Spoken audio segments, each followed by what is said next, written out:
बिस्मिल्लाहिर्रहमानिर्रहीम। अस्सलाम वालेकुम दोस्तों, मैं Reet Saleem. Welcome to my YouTube channel Novel Orchid. कैसे हैं आप सब लोग? जी तो गाइस, आज हमने पढ़ना है राह उल्फत में, रिटन बाय सबा जावेद। ये एक ईद स्पेशल नावल है। तो कल जैसा कि मैंने ईद के थर्ड डे पे छुट्टी मारी थी, तो मैंने कहा आज आपको वाला नावल दे दूँ। सबसे पहले तो ये बताएं कैसी गुजरी आपकी ईद। मेरी तो बहुत बिजी रही है, ये 3 दिन बहुत बिजी गुजरे हैं। आज वाला नेस्ती भरा दिन था। आज बस ऐਵੇਂ बिला वजह ही मुझे ना वो आलकसी पड़ी रही है, वो सुस्ती सी पड़ी रही है। सारा दिन कुछ नहीं किया। पढ़ा था, आज एक सब्जेक्ट तैयार किया, लेकिन वो जिस लेवल का तैयार करना चाहिए था उस लेवल का नहीं किया, क्योंकि वो पढ़ने वाली बन ही नहीं रही अभी तक। और फिर सारा दिन लेटी रही, कुछ पढ़ा भी नहीं किया, कुछ भी नहीं किया, रिकॉर्डिंग भी नहीं की, कुछ भी नहीं किया। तो आप लोग बताएं, आप लोग का कैसा गुजरा ईद? बाकी पिछले 3 दिन मेरे बहुत अच्छे और बहुत मसरूफ़ गुजरे हैं, लेकिन वो बस कहते हैं ना, अब कल से यूनिवर्सिटी शुरू है, कल से वही रूटीन शुरू हो जानी।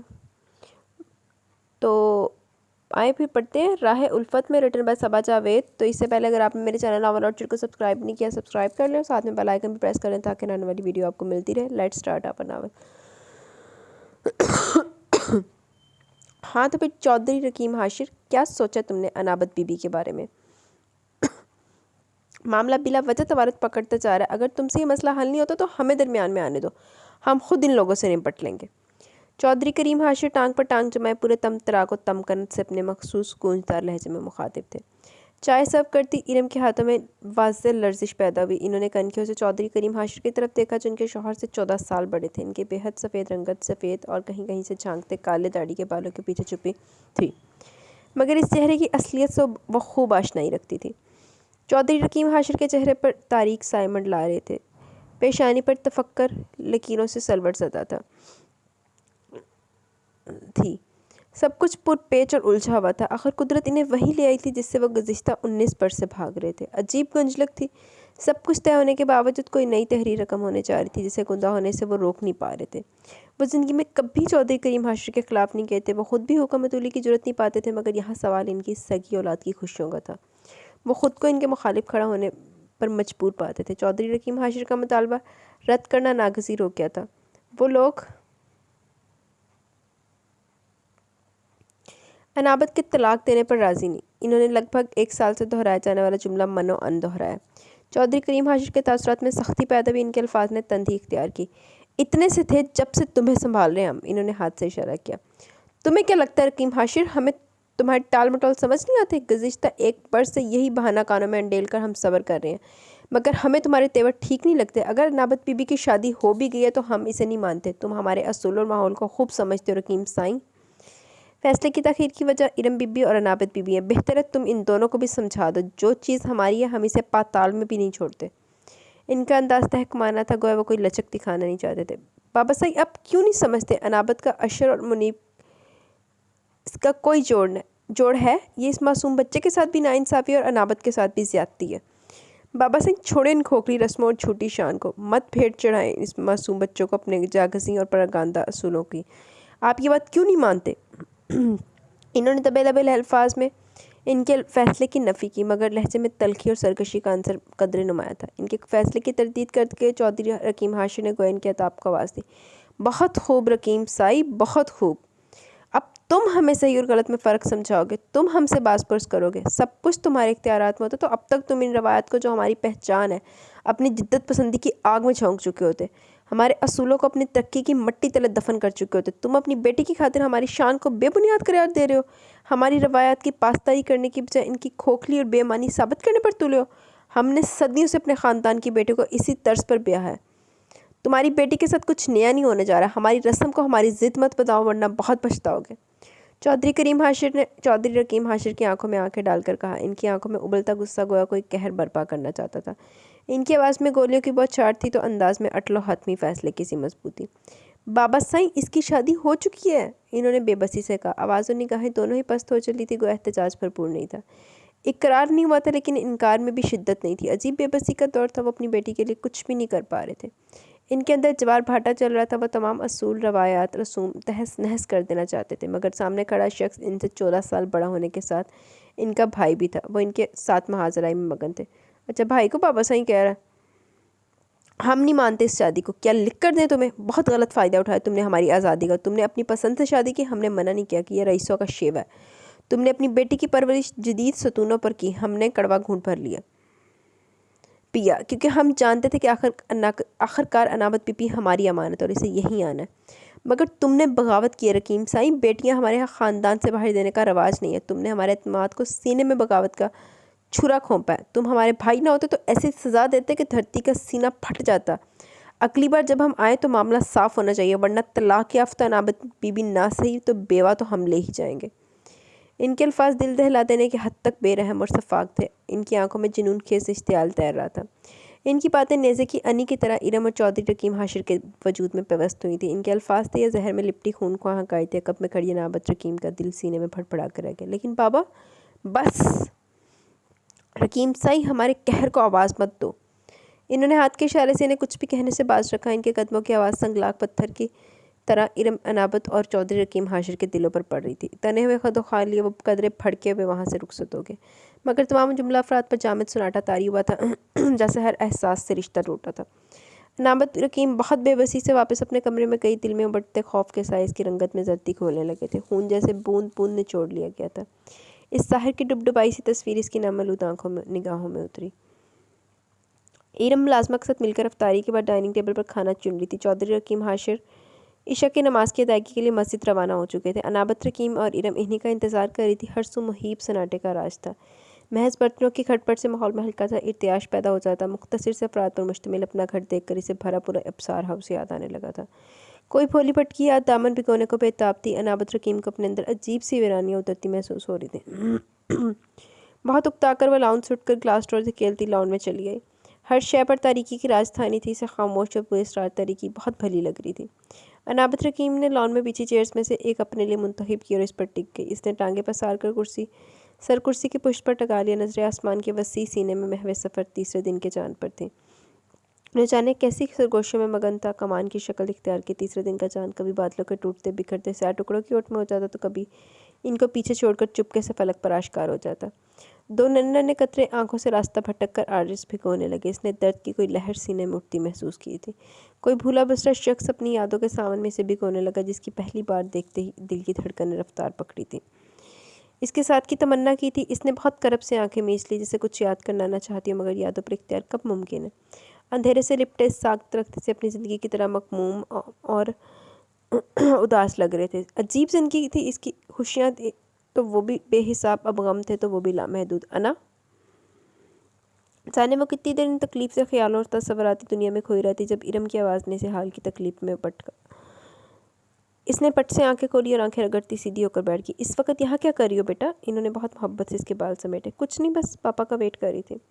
इसने खुद को मुनकशिफ होने से बचाया, मगर औलाद अपनी माँ से छुपाना भी चाहे तो कुछ छुपा नहीं सकती। इसका फरार इरम खुद खूब समझ सकती थी। क्यों खुद को इतनी तकलीफ़ दे रही हो ना? छोड़ दो फजूल की ज़िद, मान जाओ बेटा, अपने लिए ना सही अपने वालिदैन के लिए। इरम इसके सामने वाली चेयर घसीट कर बैठ गई और एक बार फिर इसे समझाने की कोशिश करने लगी।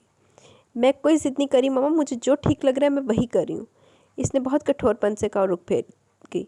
मैं शहवार भाई से बात करती हूँ, वो तुम्हें खुद आकर लेके जाएंगे। इन्होंने एक बार फिर कोशिश की। मेरी ज़ात, मेरा वजूद एक नासूर है जिसे इब्सार हाउस के मकीनों को सौंप कर आप अपने गले से उतार कर इनके गले में अजाब देना चाहती हैं। तो इस अजाब की जड़ को ख़त्म क्यों नहीं करती मामा? इसे वहाँ पहुँचाएं जो इसकी जगह, ताकि सब आसूदा और मुतमिन रह सकें। इसने बेरहमी से खुद पर तबसरा किया। इरम ने बहुत बेबसी से देखा। ज़िद तो तुम्हें वर्षे में मिली है। एक तुम्हारा बाप है जो अपनी मनवाने के दर पे, दूसरे तुम्हारे ताया हैं जो अपने मौक़िफ़ से 1 इंच पीछे हटने को तैयार नहीं, तीसरी तुम हो अपने ददियाल की कार्बन कापी। मजाल है जो मेरी बात इस लड़की की अक्ल में समा जाए। खंदा खून तो वही है, गंदा खानदान। इरम तू क्यों अपना खून साड़ रही? लगी रहने जिथे लगी। वैसे क्यों लगी हुई है ये तो हमें पता नहीं था। मैं जज्बाती हो जाती हूँ। अच्छा यार चलो पढ़ते हैं, पता लगे कि किस वजह से पीछे लगी हुई है। इनकी आवाज़ में कोई रंज था जिस सारे मसले से शायद वो थकने लगी थी। मम्मा क्या बुराई है मुनीब में? आप शहवार अंकल से कहें वो तलाक के पेपर्स बनवाए, मैं मुनीब से शादी करूँगी। इसने कोई खुद पर क़यामत ठाई। ये अल्फाज इसके अंदर से हर एहसास को उखाड़ कर ले गए। होश में तो हो तुम? मैं और तुम्हारे पापा ऐसा करने का सोच भी नहीं सकते। तुमने ये कैसे मान लिया कि तुम्हारी हर जिद की तरह हम ये फजूल जिद भी मान लेंगे? इरम के बेतरा गुस्सा आया। हद करती हो ना, एक माँ से कह रही हो कि अपनी बेटी को दोज़ख की आग में धकेल दो, और किस मुनीब की बात कर रही हो तुम? वो जो दुख से वो जुमला मुकम्मल नहीं कर पाई। बहुत तासुब से इरम ने अनाबत रकीम के पथरीला चेहरे को देखा। माँ नहीं हो ना तुम, इसलिए माँ की अजियत नहीं समझ सकती। कैसे भेज दूँ तुम्हें इन भेड़ियों के दरमियान? फूलों से भी ज़्यादा नज़ाकत से पाला तुम्हें। किस तरह इस काल कोठरी के सुपुर्द कर दूँ जहाँ सांस लेने के लिए भी इजाज़त दरकार है? उम्र भर की अजियत अपनी बेटी के नसीब में अपने हाथों से तहरीर कर दूँ, ये मुझसे नहीं होगा। इरम की आवाज़ रंद गई। अनाबत रकीम खाली खाली नज़रों से इन्हें देख रही थी। इसके स्पार्ट चेहरे को देखकर इरम का दिल जैसे किसी ने कुचल कर रख दिया। अपनी किस्मत के धागों में उलझी ये 19 साल लड़की ने एकदम ही बहुत बड़ी और समझदार लगने लगी। तो फिर दुआ मांगे मम्मा, अनाबत मर जाए। अनाबत को इस पल पल की मौत से दायमी निजात मिल जाए। आंखों पर लगे पहरे एकदम टूटे थे। आंसुओं ने बड़ी तेजी से जगह बनाई। शिद्दत की रिया से वो सुर्ख पड़ने लगी। इरम ने तड़प कर इसे बाजू में भरा। अनाबत रकीम और शिद्दत से बिलखने लगी। मामला संगीन है भाई। चौधरी रकीम हाशिर और चौधरी करीम हाशिर दोनों भाई थे और जगीदाना तर्ज ज़िंदगी से ताल्लुक़ रखते थे। ख़ानदानी रवायत की पासदारी और हर दौर में इनको ज़िंदा जावेद रखना इनका अव्वलीन फरीज़ा था। यही वजह थी कि टेक्नोलॉजी और साइंस की तरक्की के बावजूद इनकी हवेली में वही कदीम रस्म व रवाज बड़ी तेज़ी से तरवीज पा रहे थे। बेटों को बरादरी से बाहर बयाने का रवाज इनमें ना था। इन बेटियों को इनके नज़दीक औरत का वजूद महज एक खिदमत गुजार दासी का सा था। आज़ादी और हुकूक के निस्बत जैसे अल्फाज इनकी ज़िंदगी से हज़फ थे, जिसकी बुनियादी वजह करोड़ों की जायदाद थी। बेटियां बाहर बयाने से इन्हें इस जायदाद से हाथ धोने पड़ते जो इन्हें किसी तौर कबूल न था। लिहाजा बेटियां ख़ानदान में रखी जाती, चाहे इनका कोई जोड़ हो या ना हो, चाहे वह सारी उम्र कंवारी रह जाए। चौधरी रकीम हाशिर चौधरी करीम हाशिर से 14 बरस छोटे थे। छोटी सी उम्र में ही इनकी जिम्मेदारी चौधरी करीम हाशिर के कंधों पर आ गई। खुद चौधरी करीम हाशिर को कम सन उम्र में ही मामला संभालने पड़े, चनाचा वो तालीम जारी न रख सके। तहम उन्होंने चौधरी रकीम हाशिर को आला तालीम के हसूल के लिए अमेरिका भेज दिया। वहाँ इन्होंने इरम से शादी कर ली। चौधरी करीम हाशिर बहुत सीख पाओगे, मगर फिर खामोशी इख्तियार करके। लेकिन अनाबत रकीम की पैदाइश पर इन्हें खदशात खेलने लगे। चनाचा उन्होंने हुक्म जारी किया कि वापसी के लिए रुखते सफ़र बांधे, लेकिन चौधरी रकीम हाशिर ने सहूलत से इनकार कर दिया। तहम इन्होंने अनाबत रकीम की निस्बत बर वक़्त तय कर दिया और चौधरी रकीम हाशिर ने तहफ़्फ़ुज़ का भरपूर यकीन दिलाया, जिसका मकसद महज वक्ती तौर पर इनके मुतालबे को दबाना था। मगर जब अनाबत बलोगत की उम्र को पहुँच चुकी तो चौधरी करीम हाशिर का इसरार बढ़ने लगा था। इनका कोई बहाना कारगर साबित न हुआ, इन्हें वापस पाकिस्तान आना ही पड़ा। चौधरी करीम हाशिर अनाबत रकीम की शादी मुनीब हाशिर से करना चाहते थे, जो इन्हीं का परतू था। ऐसी सफ़ाक और बेहिस सोच का हामिल था, जो इनका बड़ा बेटा था और लगभग 40 बरस का था, जबकि इसके मुतबादिल के तौर पर आशिर को पेश किया गया, जो महज 6 बरस का था और इनकी दूसरी बीवी का इकलौता बेटा था। अपने माहौल से फरार पाकर वो सोच रहे थे कि इन्होंने फ़तह पा लिया, वो सब कुछ बहुत पीछे छोड़ा है। मगर वो तो अब भी चौधरी करीम हाशिर की गिरफ्त में थे। कदीम जानलेवा रवायात की बेड़ियों में जकड़े थे। चनाचा अमेरिका से वापसी पर इन्होंने नाबत रकीम को अबसार हाउस भेज दिया।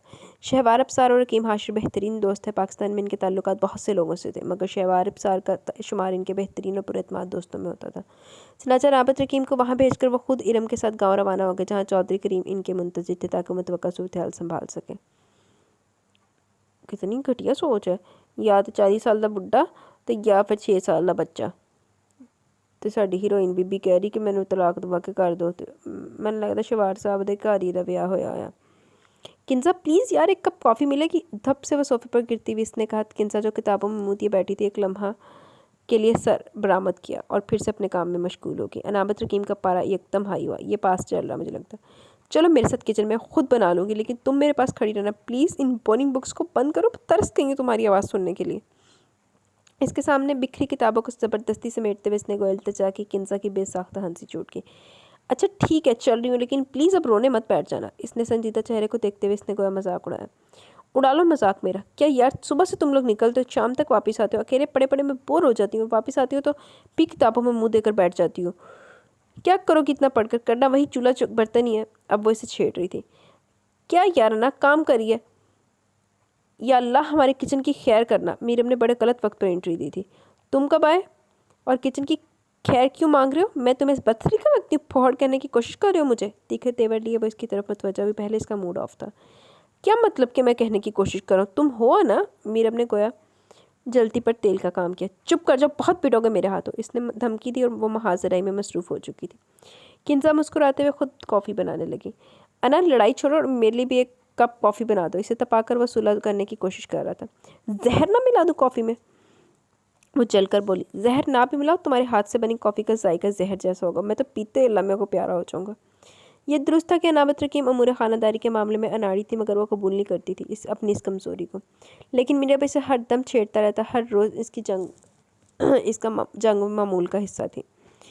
अब भी इसके मतवक्कर रद्द-ए-अमल से पहले वो किचन से निकल चुका था, जबकि अनाबत रकीम लकड़ी का हल्का सा चमचा उठाकर इसके पीछे निकली थी। आज तो मैं तुम्हें सीधा कर दूंगी, ठहर जाओ ज़रा, इसने बावाज़ बुलंद जंग का ऐलान किया। पूरे लाउंज में वो अनाबत रकीम के चक्कर लगवा रहा था। अचानक वो दरवाजे से बाहर निकला। अनाबत रकीम भी इसके पीछे निकलने लगी। तभी शायद वो इसकी राह में हाइल हुआ, बुरी तरह टकराई थी। इसका सर शायद दरवाजे में लगा था। एक लम्हे के लिए तो आंखों के आगे अंधेरा छा गया। दरवाज़ा खासा मजबूत था। अनाबत रकीम को तो कम अज़ कम ऐसा महसूस हुआ, दरवाज़ा नहीं कोई सोना मुंडा होना, तेरा हीरो आ गया। ये घर है, कोई पब्लिक प्लेस नहीं जहाँ आप अंधाधुंध वॉक कर रही हैं। करख्त मर्दाना आवाज़ इसकी समात से होती हुई शाउट तक पहुंची। इसके चौदह तबक रोशन हो गए। फ़ौरन ही सामने का मंजर साफ हुआ, जिसे वो अब तक दरवाज़ा समझ रही थी। वो एक मजबूत और भरपूर जाज़बियत के हामिल नौजवान का सीना था। और देखी कांधे दे विच ते एक नौजवान के सीने के फ़र्क नहीं महसूस हो रहा, जिसने इसके दिमाग की चोलें तक हिला दी थी। इसने हड़बड़ाकर इस शख्स के अकब में देखा, जहाँ मीरब मौदब सा खड़ा था। इसके देखने पर फ़ौरन दांतों की नुमाइश करना इसने ज़रूरी समझा। वो मैं इससे कुछ बनना पड़ा तो ज़ुबान दांतों तले दबाकर खामोश हो गई। ऐश के 3 पीस में मलबूस खतरनाक हद तक पुरकशिश और जायज़ बेनज़र नौजवान ने इसकी ज़ुबान गुम कर दी। इसकी निगाहों में वाज़ेह नापसंदीदगी के तासुर उभरे थे। अब स्टैचू बनकर रास्ते में क्यों खड़ी है? हटे यहाँ से, मुझे अंदर जाने दे। इस समय प्रासमान देखकर इसने बेजारी से कहा तो अनाबत रकीम को एहसास हुआ कि वो अभी तक दहलीज में खड़ी है। ब्लैक जीन्स के साथ स्लीवलेस घुटनों से ज़रा ऊपर तक आती शर्ट से एवतन के दुपट्टे से बेनियासी लड़की से एक आंख निभाई थी। वो फ़ौरन 2 कदम पीछे हटी और वो बहुत तेज़ी से इसके पहलू से निकल गई। इसके भारी बूटों की दमक में इसे अपना दिल अटकता महसूस हुआ। सॉरी है ना, मुझे बिल्कुल अंदाज़ा नहीं था कि अज़न भाई आ जाएंगे। अज़न अज़न नाम है, अज़न भाई आ जाएंगे और आते तुम्हारी इनसे मुलाकात इस सिचुएशन में होगी। मेरा खिफ़त सदा से इसके कान के पास सरगोशी कर रहा था। इट्स ओके, इसने मध्यम आवाज़ में कहा। अना कॉफ़ी बन के ले लो आकर, किंजा ने इसे आवाज़ दी। नहीं, अब मेरा मूड नहीं है, इसने कहा और अपने कमरे की तरफ बढ़ गई। किंजा ने हैरत से ज़्यादा देखा। क्यों छेड़ते हो इसे? देखा, बुरा मान गई। किंजा ने मीरब की खिंचाई की। वो मेरी वजह से नहीं, अज़न भाई की वजह से डिस्टर्ब है अपिया। मीरब ने इसे तमाम सूरत हाल से आगाह किया। आगे अज़न भाई? अच्छा मैं देखती हूँ, तुम खनक को अकेडमी से लेकर आओ, किंजा ने कहा तो वो उस बात में सर हिलाता निकल गया। कैसे वैसे ना बड़े वो नाम है इस तरह के, अनाबत, अज़न, खनक ते मीरब कुड़ियां का नाम सुनिया सी, मुंडिया का पढ़ लिया। अनाबत रकीम की पाकिस्तान वापसी को चौधरी करीम हाशिर से फिल वक्त मख्फी रखा गया। वो गुज़िश्ता 2 हफ्तों से अब्सार हाउस में मुकीम थी। ये अब्सार हाउस के मकीनों का बेलौस प्यार और चाहती थी कि कुछ इसकी तबीयत की बोल्डनेस जो वो बहुत जल्द इनके साथ एडजस्ट कर गई। शहवार अब्सार और रेहान अब्सार दोनों ने मिलकर अब्सार हाउस का आशियाना सजाया था। रेहान अब्सार की अज़दवाजी ज़िंदगी सबा के संग गुजर रही थी। रेहान और सबा का आंगन किंजा, खनक और मीरब ने महकाया, जबकि शहवार अब्सार और दुर्रे अब्सार के ख़ानदान को नोयान और अज़न अब्सार ने मुकम्मल किया। मीरब और खनक दोनों एफएससी के फाइनल ईयर में थे। किंजा अप्लाइड फ़िज़िक्स में मास्टर्स कर रही थी और फाइनल ईयर में थी। अज़न अब्सार और नोयान अब्सार जर्नलिज्म के बाद अपना ज़ाती रसाला निकाल रहे थे। अज़न अब्सार गुज़िश्ता 2 हफ्तों से कराची गए हुए थे क्योंकि इनका मैगज़ीन बैन था। इसकी अशात पर पाबंदी थी, लिहाजा वह अनाबत रकीम से नहीं मिल सका था। ताहम घर लौटते हुए सबसे पहले इसका सामना अनाबत रकीम से हो चुका था। वजह इसकी मगरबियत की लबादा में लिपटा वजूद और हद से ज़्यादा बोल्डनेस। अज़न अब्सार 4 साल लंदन जैसे आज़ाद ख्याल शहर में गुजार कर आया था। जिद्दत के नाम पर उरियानियत के खुलेआम मनाजिर की नुमाइश ने इसकी आंखों को जलाना शुरू कर दिया था। इसे मगरबी तर्ज ज़िंदगी से कुछ पुरख्वाश न थी, लेकिन मशरक़ी लड़कियों पर खूब गुस्सा आता जो फ़ैशन के नाम पर धड़ाधड़ मगरबी इक़्तिदार को अपना रही थी। अनाबत रकीम के तौर तरीके भी इसे कुछ खास पसंद नहीं आए, लेकिन वह खामोशी इख्तियार कर गया, महज इस वजह से कि चंद दिन तक इनके यहाँ मेहमान थी। आह, मेहमाना दे नाल की करना, जो बीवी बनेगी तो ला ली पाबंदियाँ। कहाँ जा रहे हो तुम? 11:30 बजे के करीब नौयान अब्सार को पोर्च की तरफ बढ़ता देखकर अज़न अब्सार ने तीखे अंदाज में दरियाफ़त किया। वो यार, अना ने कुछ खाया नहीं तो असल में इसका मूड नहीं। नौयान ने वजाहत दी तो इसकी पेशानी शिकन आलूद हुई। तो इसे आइसक्रीम खानी है, वही लेने जा रहा हूँ। नौयान अज़न अब्सार से 1.5 बरस पड़ा था, लेकिन दोनों भाई होने के साथ साथ बेहतरीन दोस्त भी थे।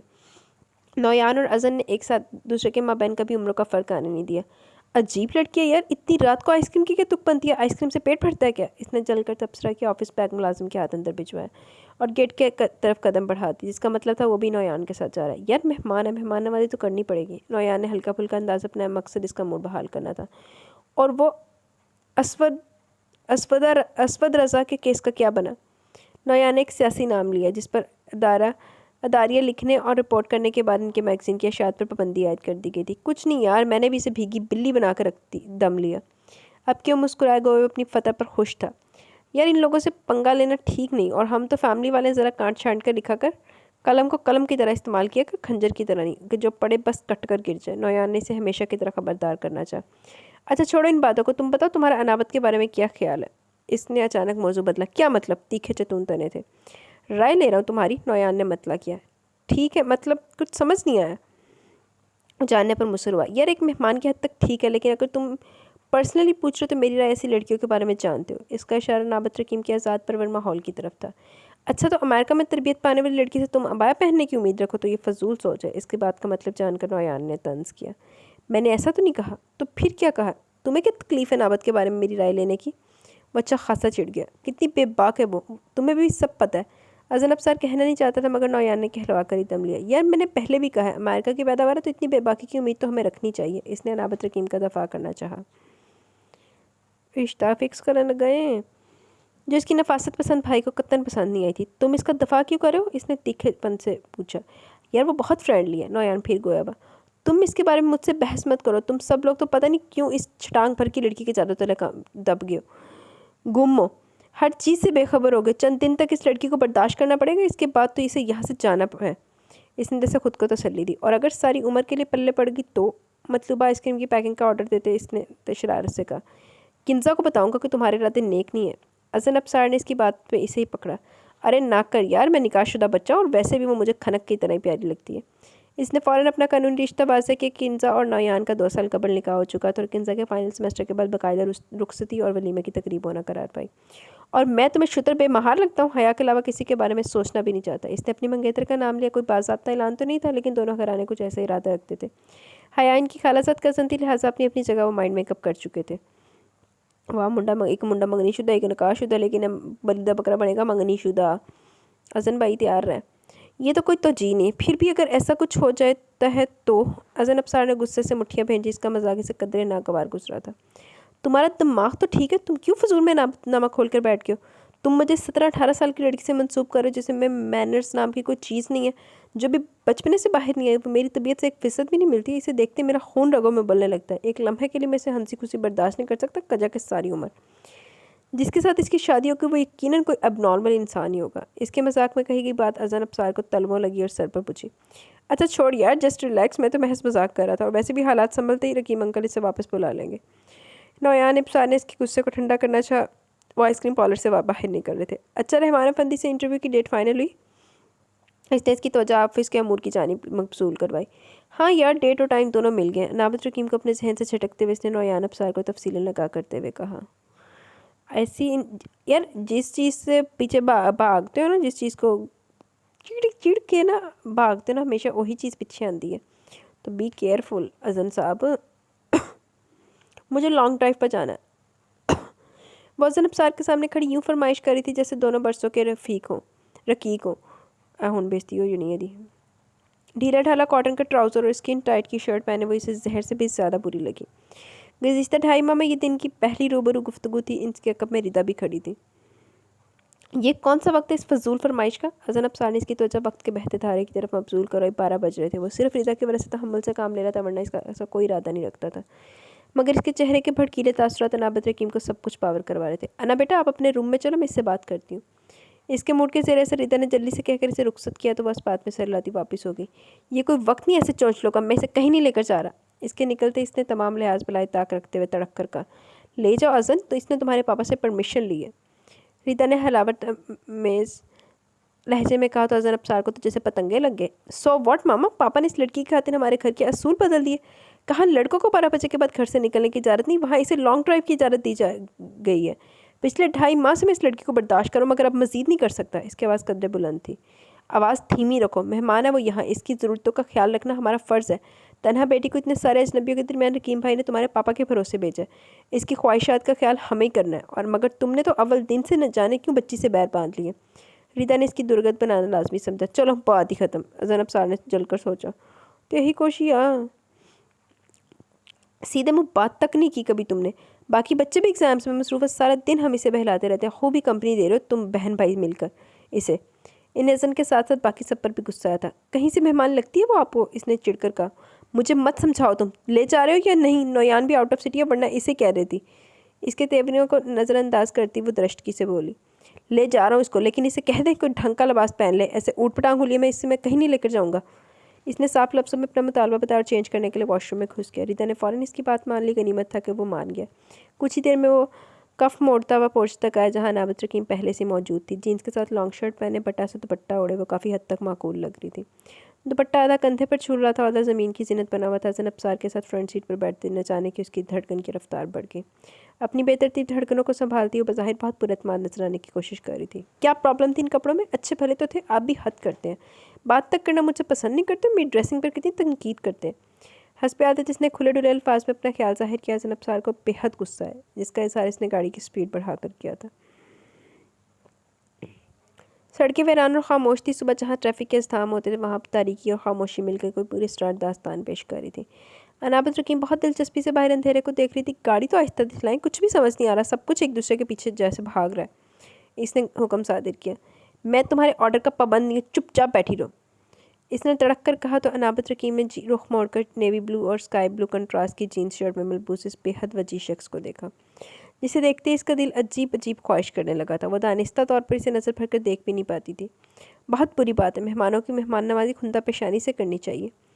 इसने निगाहें इसके चेहरे से हटाकर शरारती अंदाज में कहा, अब तुम मुझे ज़ाब्ते और तौर तरीके सिखाओगी? वो जलकर बोला, इतनी रात को इस फजूल हरकत की वजह पूछ सकता हूँ? ज़ैनब सार का इशारा लॉन्ग ड्राइव पर आने की तरफ था। लहजे में हल्की सी तपश बहुत नुमाया थी। बस वैसे नींद नहीं आ रही थी और वैसे भी मेरा दिल कर रहा था बाहर घूमने को। इसने बहुत सादगी से कहा। बड़ी बड़ी शफाफ शहद रंग चमकती आंखें ज़ैनब सार के चेहरे पर जमी थी। अपने दिल को काबू में रखा करो, कभी कोई नाकाबिले रसाई ख्वाहिश कर बैठा तो सारी उम्र सर पर हाथ रख कर रोना पड़ेगा। आप मुझे बद्दुआ दे रहे हैं? इसने दहलकर दिल पर हाथ रखा। ज़ैनब सार ने बहुत गौर से पहले में बैठी लड़की को देखा। वो बेहद सफ़ेद लड़की मुस्कुरा रही थी। इसके गुलाबी होंठ बड़े दिलकश अंदाज में फैले थे और मुस्कुराते हुए इस रुखसार पर गहरा होता भंवर इसे कोई परी बना रहा था।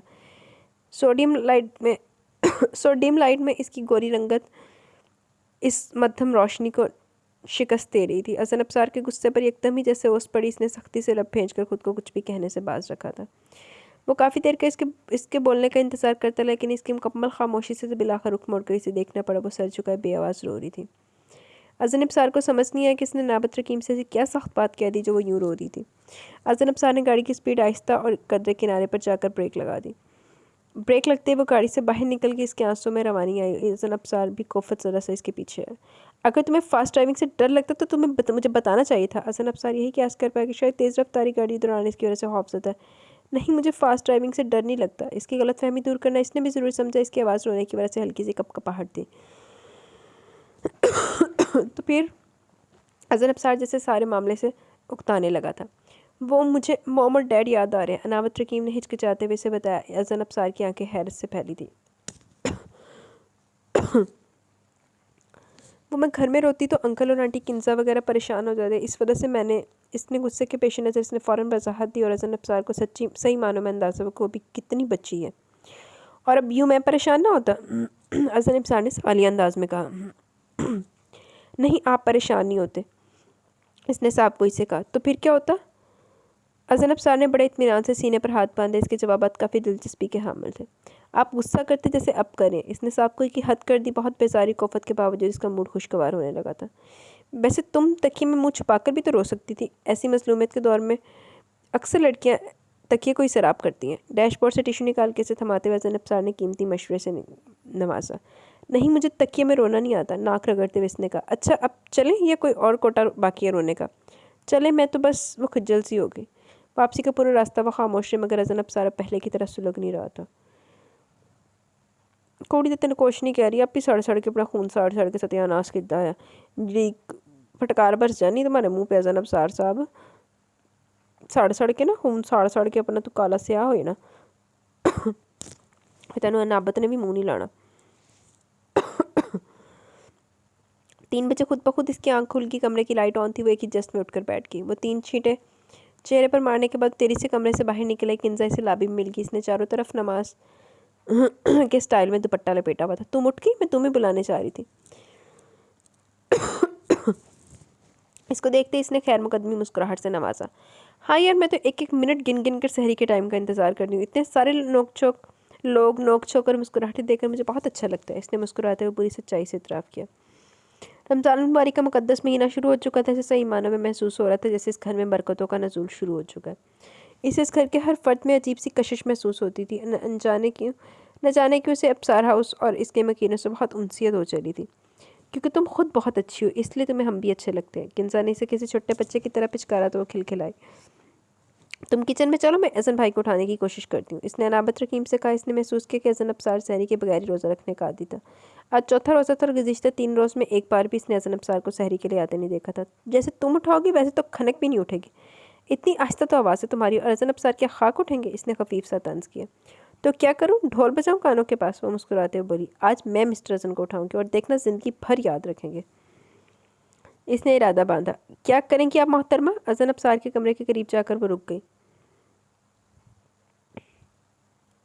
तुम बस देखती जाओ, इसने आंख दबाकर मानी खींची से कहा। नताइज की जिम्मेदार तुम खुद दोगी, तुम्हें नहीं पता अज़न भाई बहुत गुस्से वाले हैं। इसने नाबज रकीम को मतला किया। डोंट वरी, बस यार आज मैं तुम्हें बताती हूँ कि मैं पानी महज फ्रिज की जीनत बनाने के लिए नहीं होता, बवक़्त ज़रूरत से इस्तेमाल भी लाना चाहिए। वो ठंडे पानी का जग भर लाई। तुम क्या करने लगी हो ना? किंजा जैसे अब तक मजाक समझ रही थी वो अब सचमुच खौफज़दा हो गई। मैं आपके अज़न भाई को सहर केज़ी की आदत डलवाने लगी हूँ। नाबत रकीम ने बहुत मासूमियत से आंखें टपटपाई पटपटाई। अना प्लीज़ यार तुम जाओ ना, जो होगा मेरे साथ होगा। वैसे तुम परेशान मत हो, इंशाल्लाह 10 मिनट बाद अज़न अब्सार किचन में होंगे। इसका इरादा जैसे मुसम्मम था। किंजा को मुकम्मल नज़रअंदाज करते हुए वो अज़न अब्सार के कमरे में दबे पाँव दाखिल हो गई। सरता पा कंबल ताने से फुल किए वो मज़े से महवे इस्तराहत था। वो जी कड़ा करके आ तो गई थी मगर दिल कांप रहा था। चंद लम्हे वो दम साधे खड़ी रही। इसके हाथों में कपकपाहट पैदा हुई, मगर फिर इसने तमाम झिझक पस पुश डालकर तेरी से कंबल खींचा और ठंडे पानी का पूरा जग इसके चेहरे पर अंडेल दिया। अज़न अब्सार हड़बड़ाकर उठा था। इस पर जैसे किसी ने सोते हुए बारिश कर दी थी। इसकी हंसियात बड़ी तेजी से बेदार हुई थी, मगर इसके उठने से पहले इनाबत रकीम कमरे की दहलीज पार कर चुकी थी। इसे इस गैर मामूली हरकत पर जी भरकर गुस्सा आया। एक सर्द निकाह अपने भीगे बिस्तर और हुलिये पर डालता वो सुलगता वो वॉशरूम में घुस गया। कि अब सोने का कोई फ़ायदा न था। कुछ देर बाद इसे किचन में दाखिल होते देखकर तमाम जुमला अफराद हैरान रह गए। गुज़िश्ता कई बरस से इसकी यही हालत थी। वो बगैर सहरी के रोज़ा की नीयत बांध लेता। अनाबत रकीम ने बहुत फातिहाना निगाहों से किंजा की तरफ देखा। इसने अपने कॉल के मुताबिक कर दिखाया था। ज़नब सर वाकई 10 मिनट में पहुंचा था। यार ये कैसा है कि बगैर सहरी को रोज़े की नीयत करके नींद नहीं बर्बाद करनी? तो फिर ये तो फाका हो गया ना कि नमाज भी नहीं पढ़नी फजर की, खाली रोज़ा रख के आपको आसान कर रहे हो अल्लाह के सर पे। अगर नमाज नहीं पढ़ रहे या कोई नमाज कुरान नहीं पढ़ रहे तो फिर आपके ऐसे रोज़ों का क्या फ़ायदा? फिर तो फाका ही हो गया, रोज़ा तो ना होया। असन क्या लोगे बेटा? रिदा ने डाइनिंग टेबल पर विराजमान होते देखकर खुशगवार लहजे में पूछा। कुछ नहीं मम्मा, बस आपको तो पता इतनी अली सुबह मुझसे कुछ खाया नहीं जाता। इसने अपनी आदत बयान की। ओह, हमें तो लगा हमारे बेटे की आदत बदल गई है। तो बरखुरदार आज अब बेदार कैसे हो गए? पराठे का नवाला तोड़ते हुए शहवार अब्सार ने भी गुफ्तगू में हिस्सा लिया। वो बस पापा सब जाग रहे थे तो मैं भी उठ गया। इसने असल बात बताना मुनासिब नहीं समझा। अनाबत रकीम ने कनखियों से देखा। अब वो स्किन आरामदेह शलवार सूट में मलबूस था। कफ कोहनियों तक मुड़े हुए थे। बिखरे पारे इस बात की गवाही दे रहे थे कि इन्हें संवारने की कोशिश नहीं की गई, महज उंगलियां चलाकर काम चलाया गया। खड़े खड़े ऐसे मगरूर न कुछ और दिल फरेब लग रहे थे और चेहरे पर छाई संजीदगी इसको मजीद बावकार साबित करी थी। अनाबत रकीम ने एक हार्ट बीट बेसाख्त तमीज़ की। चलो अब उठी गए तो एक गिलास दूध ही पी लो, सबा ने प्यार से कहा। इसने इस बात में सर हिला दिया। वो तमाम जुमला अफराद का जायजा ले रहा था। शहवार अब्सार और रेहान अब्सार सहरी के बाद किचन से निकल चुके थे। मीरब और खनक को सबा ज़बरदस्ती मजीद खाने पर आमादा कर रही थी। किंजा बर्तन समेट रही थी। इसने गहरी निगाहों से नाबत रकीम का जायज़ा लिया। इसकी निगाहों की तपश तवज्जो महसूस करके वो बेसाख्ता मुस्तरिब हुई। जग पकड़ने की कोशिश में इसके हाथों में कपकपाहट हुई जो अज़न अब्सार की काबी निगाहों से पोशीदा छुपी न रह सकी। इसे अपने मुशाहिदे का जवाब मिल चुका था। वो अपने घर वालों के तौर तरीक़ों से बखूबी वाकिफ़ था। खनक, मीरब या किंजा में से कोई ये हरकत नहीं कर सकता था। यकीनन अनाबत रकीम की शरारत थी जिस पर मोहर इसके खौफजदा अंदाज ने सबत किया। अनाबत रकीम का सांस सीने में अटक गया। वो दूध का गिलास एक ही सांस में चढ़ा गया और दिल ही दिल में इसकी क्लास लेने का इरादा बांधता वो किचन की दहलीज पार कर गया। इसके निकलते अनाबत रकीम की रुकी सांसें बहाल हुई थी। तू रख लैंदे नहीं, उन्होंने 8 पर रोज़ा उन्होंने जरूर मुँह उठाना सी, होना बड़े पीछे भालना ने बेइज्जती करानी, उसने भी देखना नहीं है। अज़न अब्सार बहुत देरी से लाउंज में दाखिल हुआ। इसे रिदा ने किसी ज़रूरी काम के सिलसिले में बुलवाया था, मगर अंदर के मंजर ने से एक पल के लिए शदीद हिफ़्फ़त का शिकार किया। अनाबत रकीम एक लड़की की गोद में सर रखकर लेटी थी। 2 लड़कियां फ्लोर कुशन पर बैठी चिप्स से भरपूर इंसाफ करने में मसरूफ़ थी, जबकि एक सोफे पर आड़ी तिरछी लेटी थी। अज़न अब्सार जिस तेजी से ऐसे तेजी से सीढ़ियाँ फांकता ऊपर चला गया। ब्लैक टू पीस में मलबूस अज़न अब्सार इन पर कातलाना वार करते हुए जा चुका था। ये कौन था? आशी ने बहुत इश्तियाक से पूछा। नौयान भाई से छोटे हैं, अज़न अब्सार, इसने मुख्तसर तारुफ करवाया। क्या ज़बरदस्त चीज़ है यार, रूबी ने हाथों को मसलते हुए बहुत रोमानवी अंदाज में कहा। नाबत रकीम तायदी अंदाज में मुस्कुराई। कहीं एंगेज नहीं अभी? हमारे लिए कंवारे बैठे हैं, रमल ने एक अदा से कहा तो आशी और रूबी का बेसाख्ता कहकर ऊपर पड़ा। पता नहीं, मैंने कभी इंटरेस्ट नहीं लिया, नाबत रकीम ने लापरवाही से कहा। उफ, तेरे घर में प्रिंस ऑफ वेल्स है और तुझे इसके बारे में पता नहीं? रमल को तो गच सदमे से गश आने वाली थी। व्हाट्स रॉन्ग विद यू रमल, तुम क्यों इनके पीछे पड़ गई हो? इसने चिढ़कर कहा। इनके? आशी ने पूरे जुमले में से अपने काम का लफ्ज़ पकड़ा। नाबत रकीम खिज्जल सी होगी। बताओ क्या सीन है? रूबी ने मानी खेदी से कहा। क्या मतलब सीन? नाबत रकीम ने अब्रू से केड़े। तुम्हारा और इनका? रमल ने भवें उचकाई। अज़न अब्सार, जाने दो यार, क्यों मरवाती हो? इसे खौफ से छुटजुरी सी आ गई। ज़रा मासूम बनने की एक्टिंग मत करो। इन्हें यकीन ना आया और अब कड़े तेवरों से इससे पूछ रही थी। कसम ले लो यार, मुझे देखकर तो यूँ गायब होते जनाब जैसे गधे के सर से सींग, सीधे मुँह बात तक नहीं करते मुझसे। इसने फ़ौरन सच उगला। ये कोई बड़ी बात नहीं है ना, सब लड़कियों को इम्प्रेस करने के लड़कों के फॉर्मूले हैं, रमल ने शान बेनियारी से कहा। अक्कड़ दिखाकर पहले खुद को लापरवाह शो करते हैं, बाद में दमछल्ला बने घूम रहे होते हैं। रमल ने अपनी माहिराना राय दी।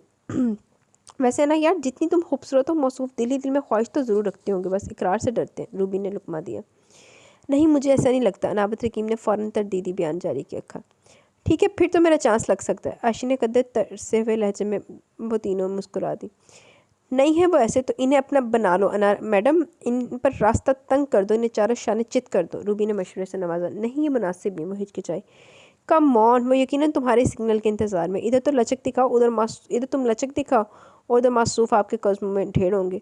रमल ने चुटकी में बात उड़ाई। यार, जितने वो खूबसूरत है, फिलहाल तो मेरा दिल इनके कदमों में ढेर होने को मचल रहा है। आशी की रगे मोहब्बत फिर फड़की। यार, अज़न अब्सार तो तुम्हारे हुए, चलो हमने कुर्बानी दे दी अपने प्यार तुम्हारे हवाले करके। आशी ने मासूम सी शक्ल बना के लहजे में बेचारगी से मुँह कर कहा।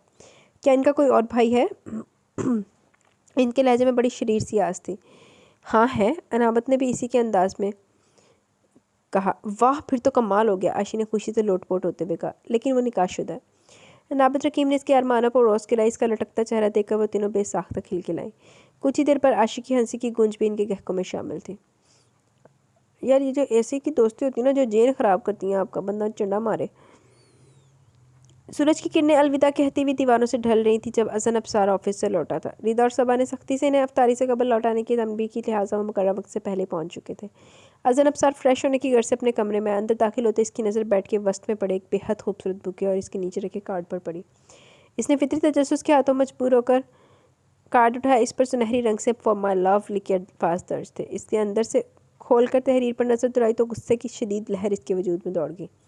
अनाबत रकीम ने अपनी मोहब्बत का इजहार बहुत रोमानवी अंदाज में किया तो आखिर में दर्ज ये अल्फाज, सिर्फ और सिर्फ आपके अनाबत रकीम। अज़न अब्सार के गुस्से को हवा देने के लिए काफ़ी थे कदर तपे हुए अंदाज में इसने लब भेज और कार्ड वापस बेड पर उछाल दिया। इसे नाबत रकीम से इस कदर घटिया और बेबाक हरकत की उम्मीद न थी। वो पहले भी इसकी हरकत नज़रअंदाज कर गया, मगर अब ज़बत माहौल था और इसका खून सही मानों में रगों में उबलने लगा। इसका दिल चाह के एक दफ़ा ज़बरदस्त तरीके से नाबत रकीम की तबीयत साफ़ कर दे। वो बहुत तपा हुआ अपने कमरे से बाहर निकला। इसकी शायद किस्मत ख़राब थी जो वो इसे सीढ़ियाँ फलांगती रास्ते में मिल गई। अज़न अब्सार ने बहुत इश्तियाल से इसका बाजू तो पहुँचा और तकरीबन घसीटते हुए इसे अपने कमरे में ले आया। वो इस अचानक अफ्ताद के लिए तैयार थी, लिहाजा एहतजाज भी न करवाई। दर्द की एक शदीद लहर इसके वजूद के आर पार हुई थी। जिस मजबूती से अज़न अब्सार ने इसका बाजू अपनी गिरफ्त में लिया हुआ था, इसे लगा जैसे हड्डियाँ टूट गई हों। नाबिद रकीम को इसने झटके से छोड़ा। वो बहुत मुश्किल से तवाज़न बरकरार रख पाई। इस घटिया हरकत का मकसद कड़े तेवर लिए वो इस पर बरस पड़ा। आपको नहीं पता? इसने मासूमियत की हद कर दी। हाय कुड़िए, बिस तो होने वाले काम तेरे अपने हैं, हुन हो जा फिर। कमाल है मिस अनाबत रकीम, इतनी घटिया हरकत करने के बावजूद कोई नदामत नहीं है आपको अपने किए पर। इसके बिनान पर अज़न अब्सार ने सुलग कर तंज का वार किया। इसमें बुराई क्या? अगर मैं आपको पसंद करती हूँ तो इसके इज़हार में कोई मजाका नहीं। अनाबत रकीम ने गोया अज़न अब्सार को समझाना चाहे, इसके तासुरात एकदम सख्ती इख्तियार करके। एक तन तो तेज़ नज़र इसके बेबाक सरापे पर डालकर वो खुद बेसाख्ता पछताया। घुटनों से ज़रा नीचे तक आता ट्राउज़र और स्किन टाइट शर्ट में डीप गले के साथ वो कोई मॉडल ही लगी थी। इसके दिल में नफ़रत की जड़ें मज़ीद गहरी हुई थी। जहाँ से तुम आई हो वहाँ इन बातों का मामूली किरदाना चाहता होगा, मगर यहाँ ये सब बहुत मायूब समझा जाता है। इसने दबे दबे मगर मुर्तइश लहजे में कहा। जहाँ से मैं आई वहाँ भी इंसान बसते हैं। बार बार ये ताना देकर आप क्या साबित करना चाहते हैं? इसे नागवार गुजरा था इसका गुज़िश्ता हवाला देना। मैं कुछ साबित नहीं करना चाहता, तुम्हारा वजूद ही तुम्हारे पस मंज़र का सबूत है। इसने एक एक लफ्ज़ चबाकर अदा किया। वो तड़प कर इसके सामने आई। जैसे आपकी पर्सनैलिटी आपको एक टिपिकल मर्दों वाली सोच बिल्कुल सूट नहीं करती, आपको तो बहुत ब्रॉड माइंडेड होना चाहिए। इसने अपना ख्याल पेश किया, इसे तंग नज़र कह रही थी। इसका पारा हाई होने लगा, वो एक कदम आगे बढ़ा। तुम खुद क्या हो, अपनी हदूदों की से वाकिफ़ हो जो मुझ पर राय दही कर रही हो? वो तनक कर बोला। गुस्सा किस बात पर है आपको? आई नो कि पसंद तो आप भी मुझे करते हैं। इसने रूबी की आसराई मनोअन अजन अबसार तक पहुंचा। इसका जी चाहा इस लड़की को धनक कर रख दे, मार दे कदी चांड पे। एडी भी की हो गई वो क्या कहते हैं अब खुद पसंदी। कुछ शर्म लिहाज है तुम में? ये नहीं, किस हक से तुम ये सब कह रही हो? कह दो पे माँ बांधे मैंने तुमसे जो तुम खुशफहमी के शिकार हो रही हो। दिलचस्पी तो मैंने पहले भी कभी तुम में नहीं ली, और अब तो सवाल ही पैदा नहीं होता। इसने तमाम लिहाज बिलाए ताक रख कर खरी खरी सुनाई। आप यूं भड़क रहे हैं जैसे न जाने मैंने क्या गुनाह कबीरा कर दिया। एक इज़हार मोहब्बत ही तो किया, और वैसे भी राय दही हक तो औरत को इस्लाम ने भी दिया। अपने तेईस ने बहुत समझदारी का काम किया था। वो चिढ़कर बोली। अब तो अपनी तजलील वो भी बर्दाश्त से सुन रही थी। बहुत मुड़ी और तेरी से इसके पहलू से निकल जाना चाहा। अजन अबसार ने इसी तेरी से दोनों शानों से थाम कर अपने सामने किया। मैं तुमसे कोई तलख बात कहना नहीं चाहता था, मगर तुम्हें इज्जत रास नहीं आती। इस्लाम ने राय दही हक दिया, ना महरम मर्द से खुलेआम इश्क माशके का नहीं कहा। अपनी नादर मालूमात में इजाफा कर लो। पहले भी तुम्हारी नामाकुल हरकत महज मेज़बान बनकर बर्दाश्त किया, अब तुमने अगर कोई ऐसी वैसी हरकत की तो बहुत बुरी तरह पेश आऊँगा। इसकी आंखें तपश पर सा रही थी, वो न जाने की चलने लगी। और मुझसे मोहब्बत करके तुमने कोई मार का सरंजाम नहीं दिया। ये जा सिर्फ मर्द को हासिल है कि अपनी मोहब्बत से औरत को सवारे, ना कि औरत को हासिल है कि खुले आम मनादी करती फिरे। अपनी मकरबी और पस्त सोच को मुझ पर लागू करने की कोशिश मत करना। ये हुस्न के मुजाहरे किसी और को दिखाकर मुतासिर करना। अगर तुम दुनिया की आखिरी लड़की भी होती तो अजन अबसार फिर भी तुम्हें मुंतखब नहीं करेगा। आज तेते मध्यम लहजे में खोलते हुए इसने इसे परे धकेला। वो अजनबियत से भरपूर लहजे में गुर्राया। वो बेतवाज़न होकर बेड पर गिरी, शोल्डर कट स्याह बाल चेहरे पर बिखर कर गोया चांद बादलों की ओट में ले गए। अजन अबसार ने इसे आईना दिखाने में एक लम्हा नहीं लगाया था। उठाओ ये सब और दफ़ा हो जाए यहाँ से। वो मज़ीद भड़का। नाबत रकीम की ज़ुबान तालू से चिमट कर रह गया। आहनत के एहसास से पलकें भीगने को बेताब थी, तो गुलाबी चेहरा सुर्ख हो रहा था। इसने आहिस्ती से बिखरे बाल पीछे किए, आंखें बददस्तूर झुकी थी। लरसती पलकें आंसुओं के सैलाब को रोक नहीं पाई। ये सच था कि इस हरकत में इसकी मर्जी रत्ती बराबर भी शामिल न थी। वो सब रूबी अमल और आशी का प्लान था। कार्ड तक आशी ने लिखा था। बहुत महज एक किरदार के तौर पर पेश की गई थी। अजन अबसार के तलख रवैया हित्ता का मेरे अल्फाज पर जी चाह के ज़मीन फटे और इसमें समा जाए। अजन अबसार की नज़रों में नाबत रकीम का ग्राफ कुछ और नीचे गिरा था। एक सर्द निगाह इसके पसमर्दा वजूद पर डालता वो वार्डरोब की तरफ बढ़ गया, जबकि नाबत रकीम अपने बेजान होते कदमों को धकेलती दरवाजे की तरफ बढ़ गई। इन तीनों की बात मानकर इसने बहुत बड़ी गलती की थी। इसका एहसास से गुजरे चंद लम्हों ने करवा दिया था। सच शुक्र कि सब लोग अफ्तारी की तैयारी में मगन थे, किसी को भी मुमकिन कार्रवाई का अंदाज़ा ना हो सका। अपने कमरे में आकर वो फूट फूट कर रोती। ਹੁਣ कमरे च आके फुट फुट कर होगी तो उस दिन ही रो गया सी कमरे दे विच, उस दिन भी रूम में बंद करके रो लेती। आपको एक दफ़ा अजन से बात करनी चाहिए कि वो क्या चाहता है। रीता ने झिझकते हुए शहवार अबसार से कहा, तो उन्होंने बेसाख्ता अपने रूबरू बैठे अजन अबसार को देखा, जिसके चेहरे पर उलझन थी। मुझे नहीं लगता कि मेरे बेटे को मेरे फैसले से इख्तलाफ होगा। इनके लहजे में मान था। जी पापा, आपकी किसी बात की मुखालफत करने का मैं सोच भी नहीं सकता। इसने बात के पस मंज़र जाने बगैर इन्हें यकीन दिलाया तो शहवार अबसार का सीरा खून बन गया। देखा रिदा, ये शहवार अबसार का खून है जिसमें अदब और वफा कूट कूट कर भरी है। इनका सीना फ़ख्र से तन गया और अजन अबसार खुश था कि वो इनका फ़ख्र था। अब इसे बता भी दे कि बात क्या है। रीता ने कदरे पूरे इसरार अंदाज में कहा। अजन अबसार चौंक उठा। सुबह रकीम का फ़ोन आया था। इन्होंने बात का आगाज़ किया। वो खामोशी से इनकी अगली बात का इंतज़ार कर रहा था। जो इनका माहौल है तुम बेहतर समझे हो। आए दिन ऐसे वडेरों जागीरदारों से तुम्हारा वास्ता पड़ता है। इन्होंने तमहीद बांधी। वो अब भी चुप था।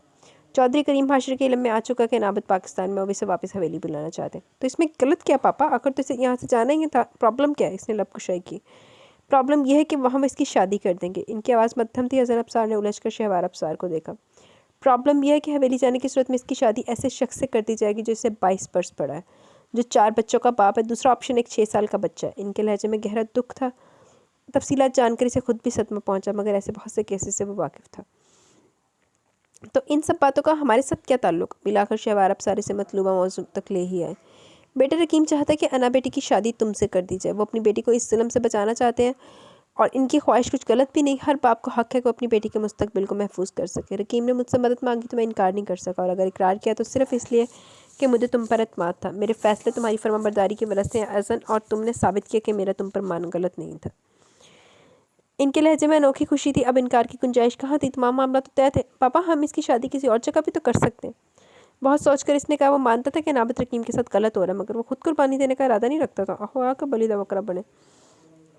तो तुम इनकार करो। इनके लहजे में इश्तियाल दर है। ज़ैनब सार ने बेसाख्ता मदद तलब निगाहों से माँ को देखा।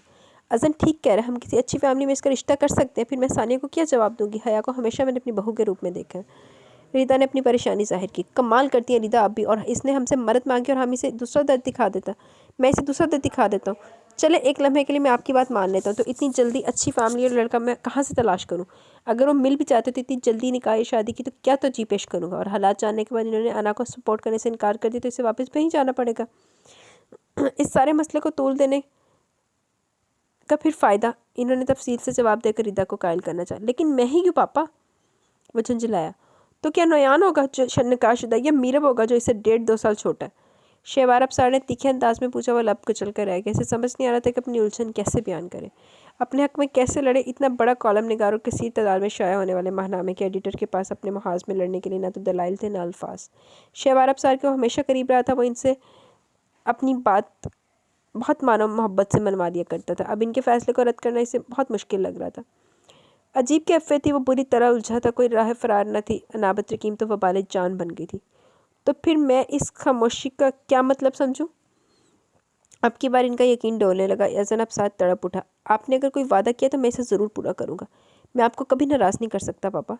न जाने ये अल्फाज कैसे इसकी ज़बान से अदा हुए। इसने अपने दिल की हर ख्वाहिश दफन कर दी। अपने वालिदैन की बका के लिए, इनके मान को बरकरार रखने के लिए अपनी तमन्नाओं से दस्तबरदार हो गया और ऐसी लड़की को अपनी ज़िंदगी में शामिल करने का फ़ैसला कर लिया जिसका जिक्र तक इसे पसंद नहीं था।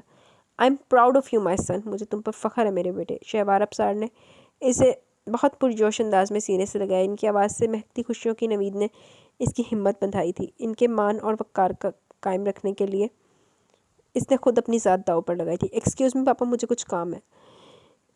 इनसे अलग होते हुए इसने तेरी से कहा। रिदा ने इसके फ़रार को बखूबी महसूस किया। रेज़ा रेज़ा होते जिस बात को छिपाता वो कमरे से बाहर निकल गया था। अज़न अफसार ने तो बहुत भैड़ी हुई जी। देखो सब तो ज़्यादा चालू से वो पीछे लग गया। मैं क्या सी ना जिस चीज़ से बंदा बोता भाग तो वही वो पीछे आंदी। नाबित रकीम सोफे पर पाँव रखकर आलती पालती मारकर काफ़ी ईजी होकर बैठी थी। थकावट के एहसास से रोम रोम में उतर आया था। इसने आंखें मौन कर सर सोफे की पुश्त से टका दिया। दिन भर शॉपिंग करने के बाद अब हिमले की हिम्मत नहीं हो रही थी। मैं यूं ही न जाने कितनी देर लेटी रही जब किंजानी से रकीम हाशिर के फ़ोन की इत्तला दी। नाबित रकीम ने तीर की तरह कमरे का रुख किया।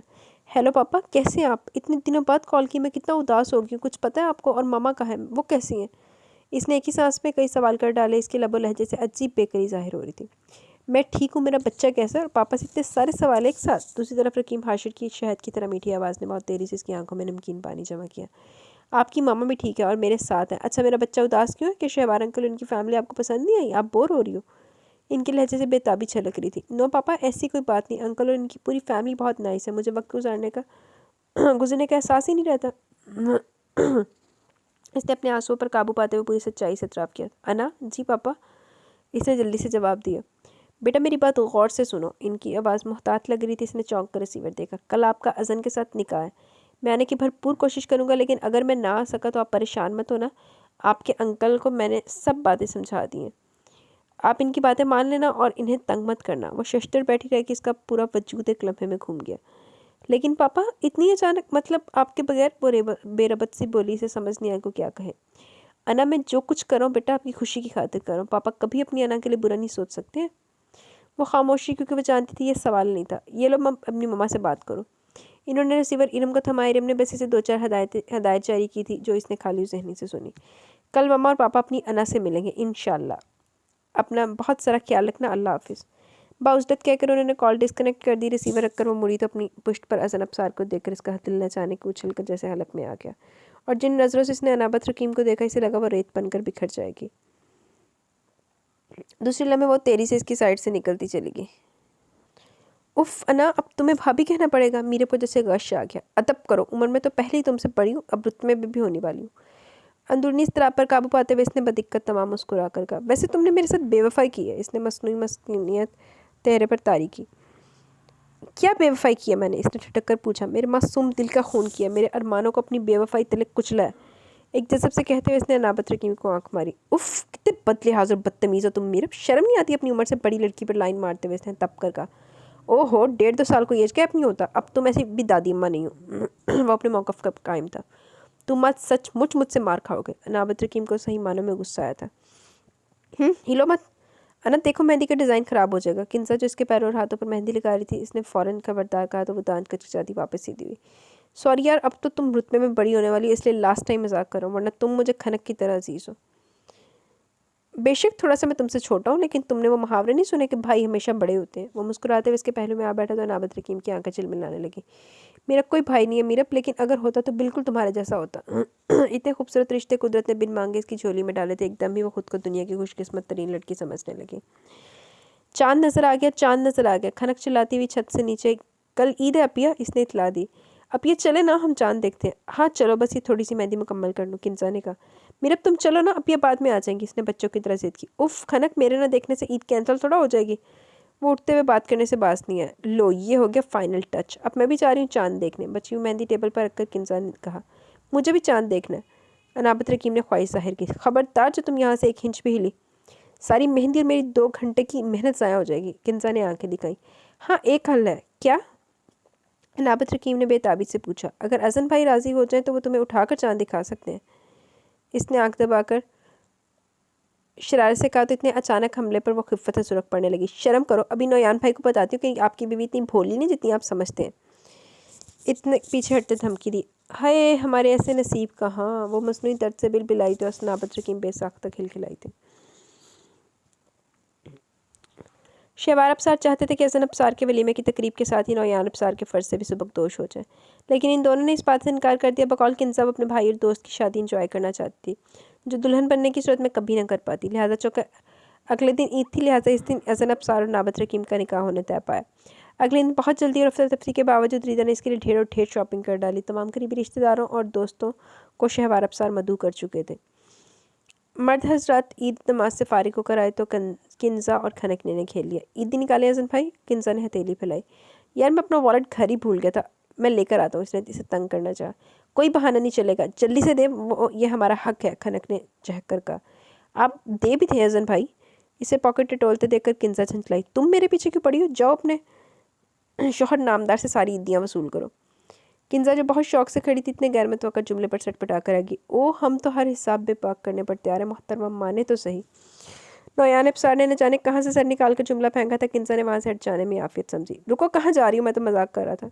अजन अबसार ने इसे बाजू से पकड़ कर रोका। ये लो, ये तुम्हारे लिए और ये मेरी गुड़िया खनक के लिए। इसने चंद हरे हरे नोट इसे और खनक को थमाए। खनक खुशी से नारे लगाती बाहर निकल गई। ये ले जनाब, अपनी अमानत संभाले, हम तो चले। किंजा को नौयान के सामने खड़ा करते हुए इसने गोया भाई और दोस्त होने का फ़र्ज़ निभाया।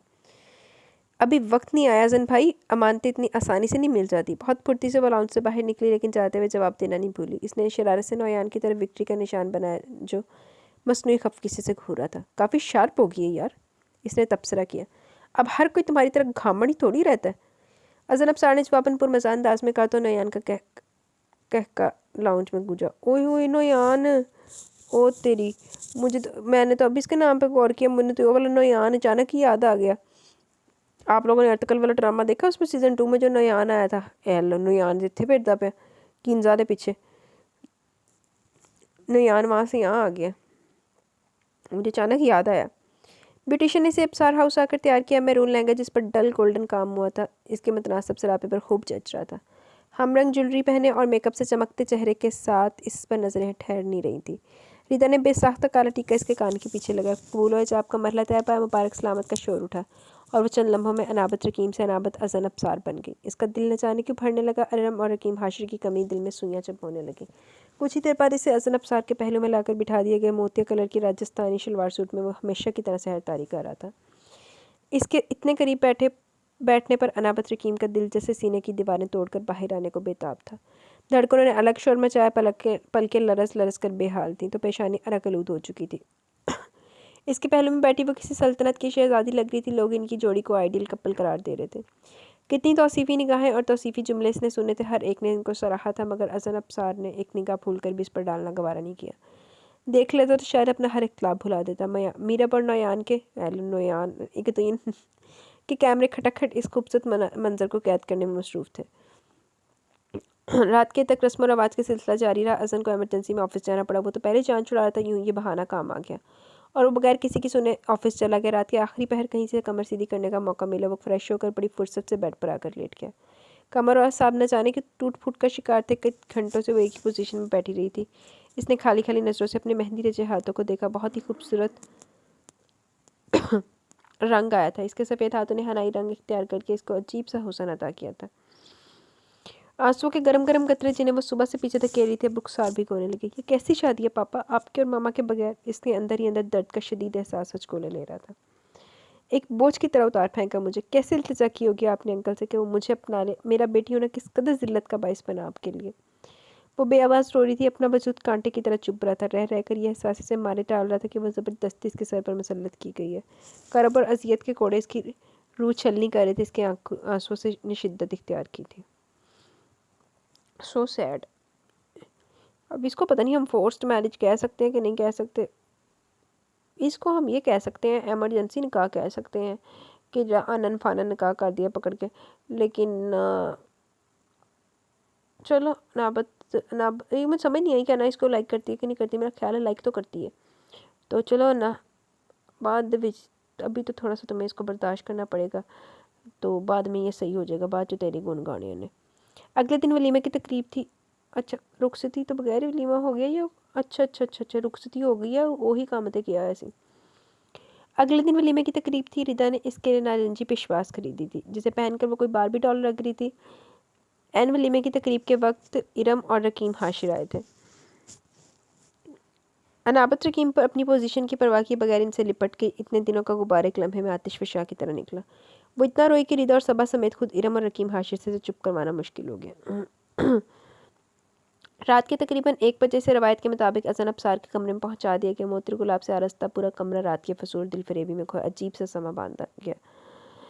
इसने पुरसकून होकर टांगे बेड पर फैलाई से अज़न अबसार से किसी जज्बाती रवैये की उम्मीद नहीं थी। लेकिन जबकि अव्वल रोज़ से वो इसे मुतासिर करने में नाकाम रही थी। एक तरफ यासिया थी तो दूसरी तरफ अजीब सी सरशारी थी।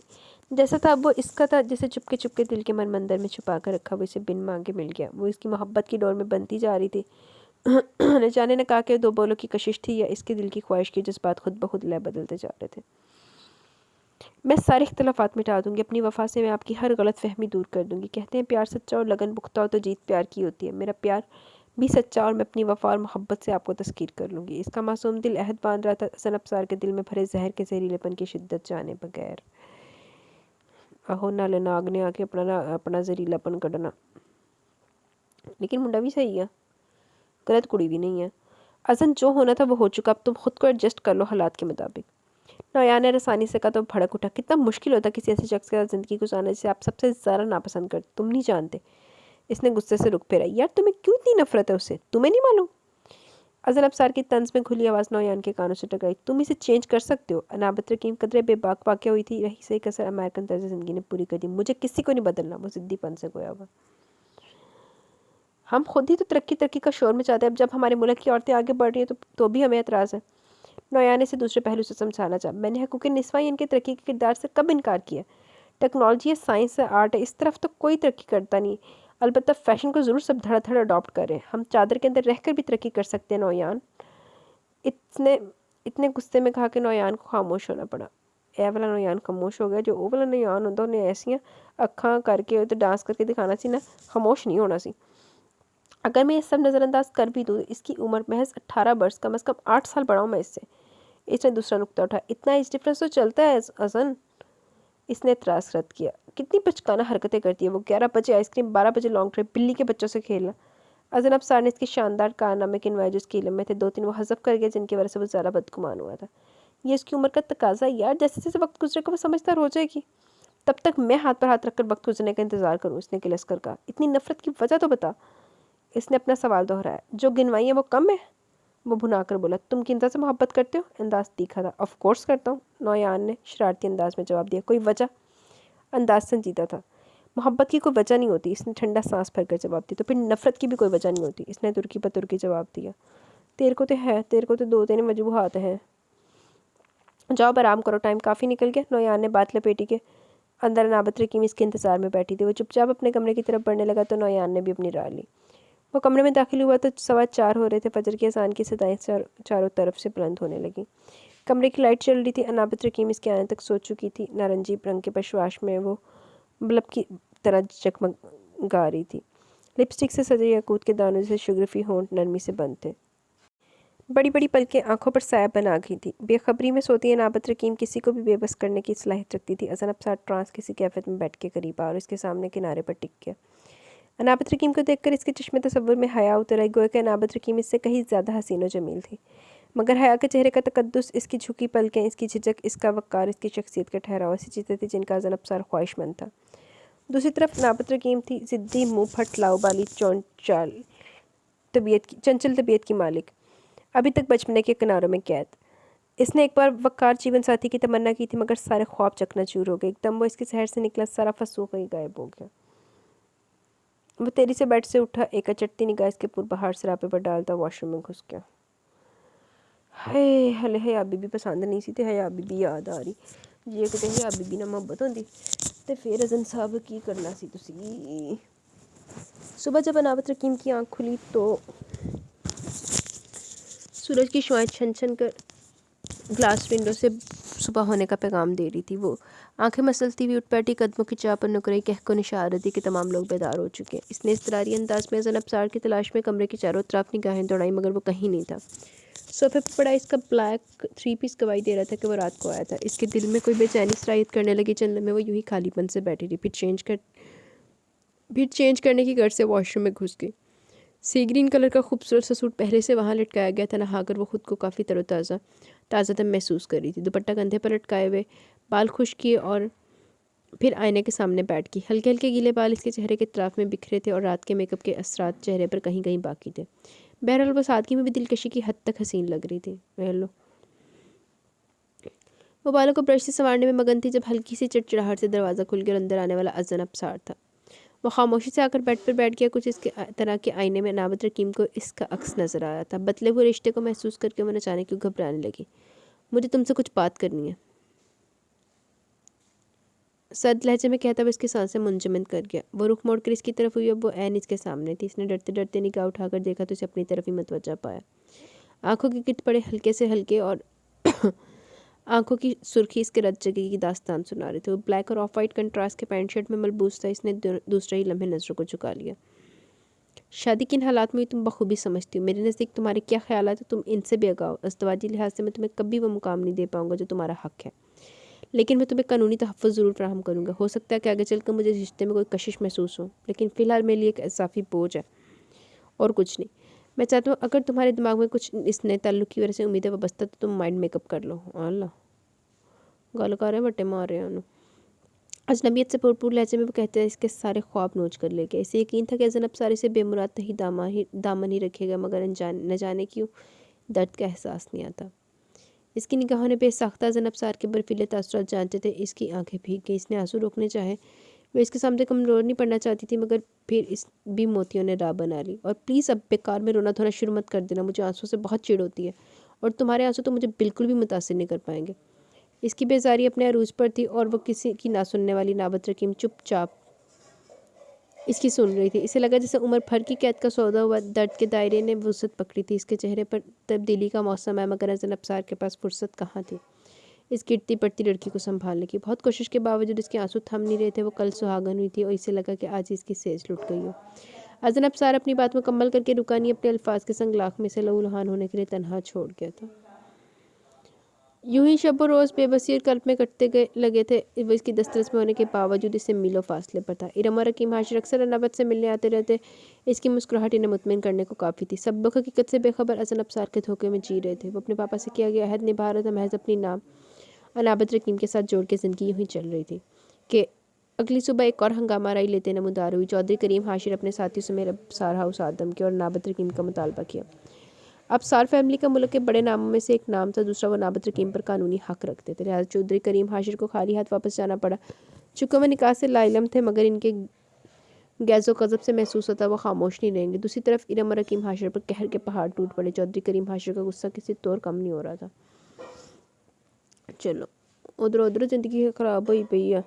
जिसके के वो उधर से बचाने के लिए, बेटी को बचाने के लिए इसकी शादी की है, निकाह किया था, जिथे किता हो भला कि उन्हें केड़ा राजी खुशी रखिया है। वो भी अपने ही चवले में रखा हुआ उसने। और फिर वो हो गया जिसका अज़न अब्सार को गुमान भी नहीं था। शहवार अब्सार की गाड़ी पर सर्विस के लिए वर्कशॉप गई थी, पर मजबूरी ने अज़न की गाड़ी इस्तेमाल करनी पड़ी और कुछ ही देर बाद इनकी गाड़ी पर कातिलाना हमला होने की इत्तला मिली। 2 गोलियों ने इनके पेट को निशाना बनाया, जबकि एक गोली टांग को छू कर निकली। फौरी तभी इमदाद के लिए ने अस्पताल पहुंचा दी कि अब्सार हाउस के मकीनों को यह खबर सायादार शजर से निकालकर चलचलाती धूप में ले आए। वो आगे पीछे गाड़ियों में बाउजलत अस्पताल रवाना हुए। अपनी भगदड़ में इन्हें अनाबत रकीम का भी ख्याल न रहा, जो ऊपर कमरे में अज़न अब्सार के कपड़े प्रेस कर रही थी। नीचे लाउंज से मौसूल हुई होती आहो बका और वावेला सुनकर इसने इस्त्री का प्लग निकाला और तेजी से नीचे चली आई, मगर इसके पहुंचने तक लाउंज पर सकूत तारी हो चुका था। सब लोग कहाँ गए समीना? इसने मुलाजमा से दरियाफ्त किया। परेशान हाल मुलाजमा से जो इतला से सुनने को मिली, उसका आसान कदर करने को काफ़ी थी। वो डगमगाते वहाँ से ढह सी गई। ये सब क्या हो गया आखिर, और कितने इम्तिहान बाकी हैं? इसका नन्हा सा दिल सीने में मचल गया। ऐ मेरे खालिक, पापा को ज़िंदगी बख्श दे। अगर इन्हें कुछ हो गया तो मैं ये दुख सारी ज़िंदगी बर्दाश्त नहीं कर पाऊंगी। मेरा वजूद तो इनके एहसानात के ज़ेरे बार है। मैं इनके एहसानों का बोझ बर्दाश्त कर सकती हूँ, मगर इनके तंज़ो तशना रवैये का बोझ कभी नहीं सह पाऊंगी। इसका वजूद मिट्टी के ढेर की तरह साग था। लब खामोश थे तो आंखें पत्थर, लेकिन दिल धड़क रहा था। अजीब को लहटें मचा रखी थी। शहवार अब्सार की ज़िंदगी की तवील होने की दुआएं भी मांग रहा था। न जाने कितने पहर वो लाउंज में तनहा साग तो सामत बैठी रही। अब फिर उन्हें इन्नी गल्लां सुनानियां कि मेरे अब्बा जी ने कुछ हो गया तो मैं तेनों नहीं छड्डना। खुदा पर भरोसा रखे भाभी, शहवार भाई को अल्लाह ने चाहा तो कुछ नहीं होगा। आंसू बहाती रिदा को सबा ने तसल्ली दी। खुदा करे ऐसा ही हो। इनके बहते आंसुओं ने इस दुआ के सच हो जाने की दहाई दी। शहवार अब्सार का फौरी तौर पर ऑपरेशन करके गोलियां निकाल दी गई थी, लेकिन अभी तक वो बेहोश थे। डॉक्टर्स के मुताबिक जब तक वो होश में नहीं आते, खतरा बराबर मौजूद था। इन्हें ऑपरेशन के बाद आईसीयू शिफ्ट कर दिया कि आईसीयू के बाहर तमाम नफूस इनकी ज़िंदगी के लिए दुआ गो थे। होंठों पर दुआ के अल्फाज फिसल लेते तो आंखें अश्कबार थी। ये क्या हो गया नौयान? पापा के साथ ऐसा क्यों हुआ? अज़न अब्सार बहुत ज़बत के बावजूद नौयान के सामने ज़ब्त हार गया। नौयान का हाल भी तो कुछ मुख्तलिफ न था, लेकिन अज़न अब्सार शहवार अब्सार से बहुत मोहब्बत करता था। बचपन से लेकर आज तक वो इनका लाडला बेटा रहा था। इन्हें तकलीफ में देखकर जैसे वो खुद दर्द से बिलबिला रहा था। हिम्मत करो अज़न, तुम पापा का मान हो, इनका फ़ख्र हो, इनकी हिम्मत हो। तो ऐसे बिहेव करोगे तो तुम ऐसे बिहेव करेगा तो कैसे चलेगा? मामा को हमारे हौसले की ज़रूरत है। मीरब खनक, किंजा, चाचू चाची सब हमारी हिम्मत और हौसले से उम्मीदें वाबस्ता की हैं। हमें इनका ज़ोर बाजू बढ़ना है। अज़न वह आसानी से इसे समझा रहा था, लेकिन नौयान की आंखों का गहरा करती सुर्खी इसकी गिरिया वजारी का सबूत थी। इस गाड़ी में मैं क्यों नहीं गया नौयान? मैंने पापा को क्यों जाने दिया? खुद चला जाता, इनके हिस्से के काम अपने सीने पर दफन कर लेता, खुद अपनी साथ पर ही गोलियां सह जाता। इसका दिल जैसे डूब डूब कर उभर रहा था। वो हाल से बेहाल हो रहा था। ऐसी बातें मत करो अज़न, पापा की सेहतयाबी के लिए दुआ करो। कुदरत के अमूर में हमें अमल दखल का कोई हक नहीं। नौयान ने से मोहब्बत से डपटा। ये सब अनामत रकीम के बाइस है नौयान। इसके हसूल के लिए चौधरी करीम हाशी ने मेरी गाड़ी पर हमला कराया, मगर वहाँ मेरी बजाय पापा इसकी सफाक सोच का निशाना बन गए। वो एकदम तैश में आ गया। तुम क्यों इस मासूम का जिम्मेदार ठहरा रहे हो? नौयान झंझलाया। तो फिर हमारी इन जागीरदारों से क्या कोई ज़ाती खलिश है? ये सब इसकी वजह से है। मैं इसे अपने घर में रहने नहीं दूंगा। मैं इसकी खातिर अपना आशियाना उजड़ने नहीं दूंगा। पहली बार वैसे लोगों से खौफजदा हुआ था। अपनों की ज़िंदगी कैसे इंसान को कमज़ोर बनाती है, इसने इसका अंदाज़ा अज़न अब्सार को इसी पल हुआ। बुज़दिल मत बनो अज़न, हम इसकी बात का मुँह तोड़ जवाब देंगे। हम इन्हें बेनकाब कर देंगे। इनकी सब पाक सोच खुलेआम मंजर जाहिर कर देंगे। नौयान ने नई राह दिखाई। हाँ, मैं बुज़दिल हूँ नौयान, और अपने पापा को मौत के करीब खड़ा देखकर मैं बुज़दिल हो गया हूँ। अगर नाबत रकीम को बसाने की कीमत मेरी ज़िंदगी होती तो मैं बखुशी ये कीमत अदा कर देता, मगर अपने पापा को खोकर मैं यह अहद नहीं निभा सकता। नाबत रकीम के तहफ़्फ़ुज़ के बदले में इतना भारी तवान अदा नहीं कर सकता। वो चीख उठा था। इसके एहसास थकने लगे थे।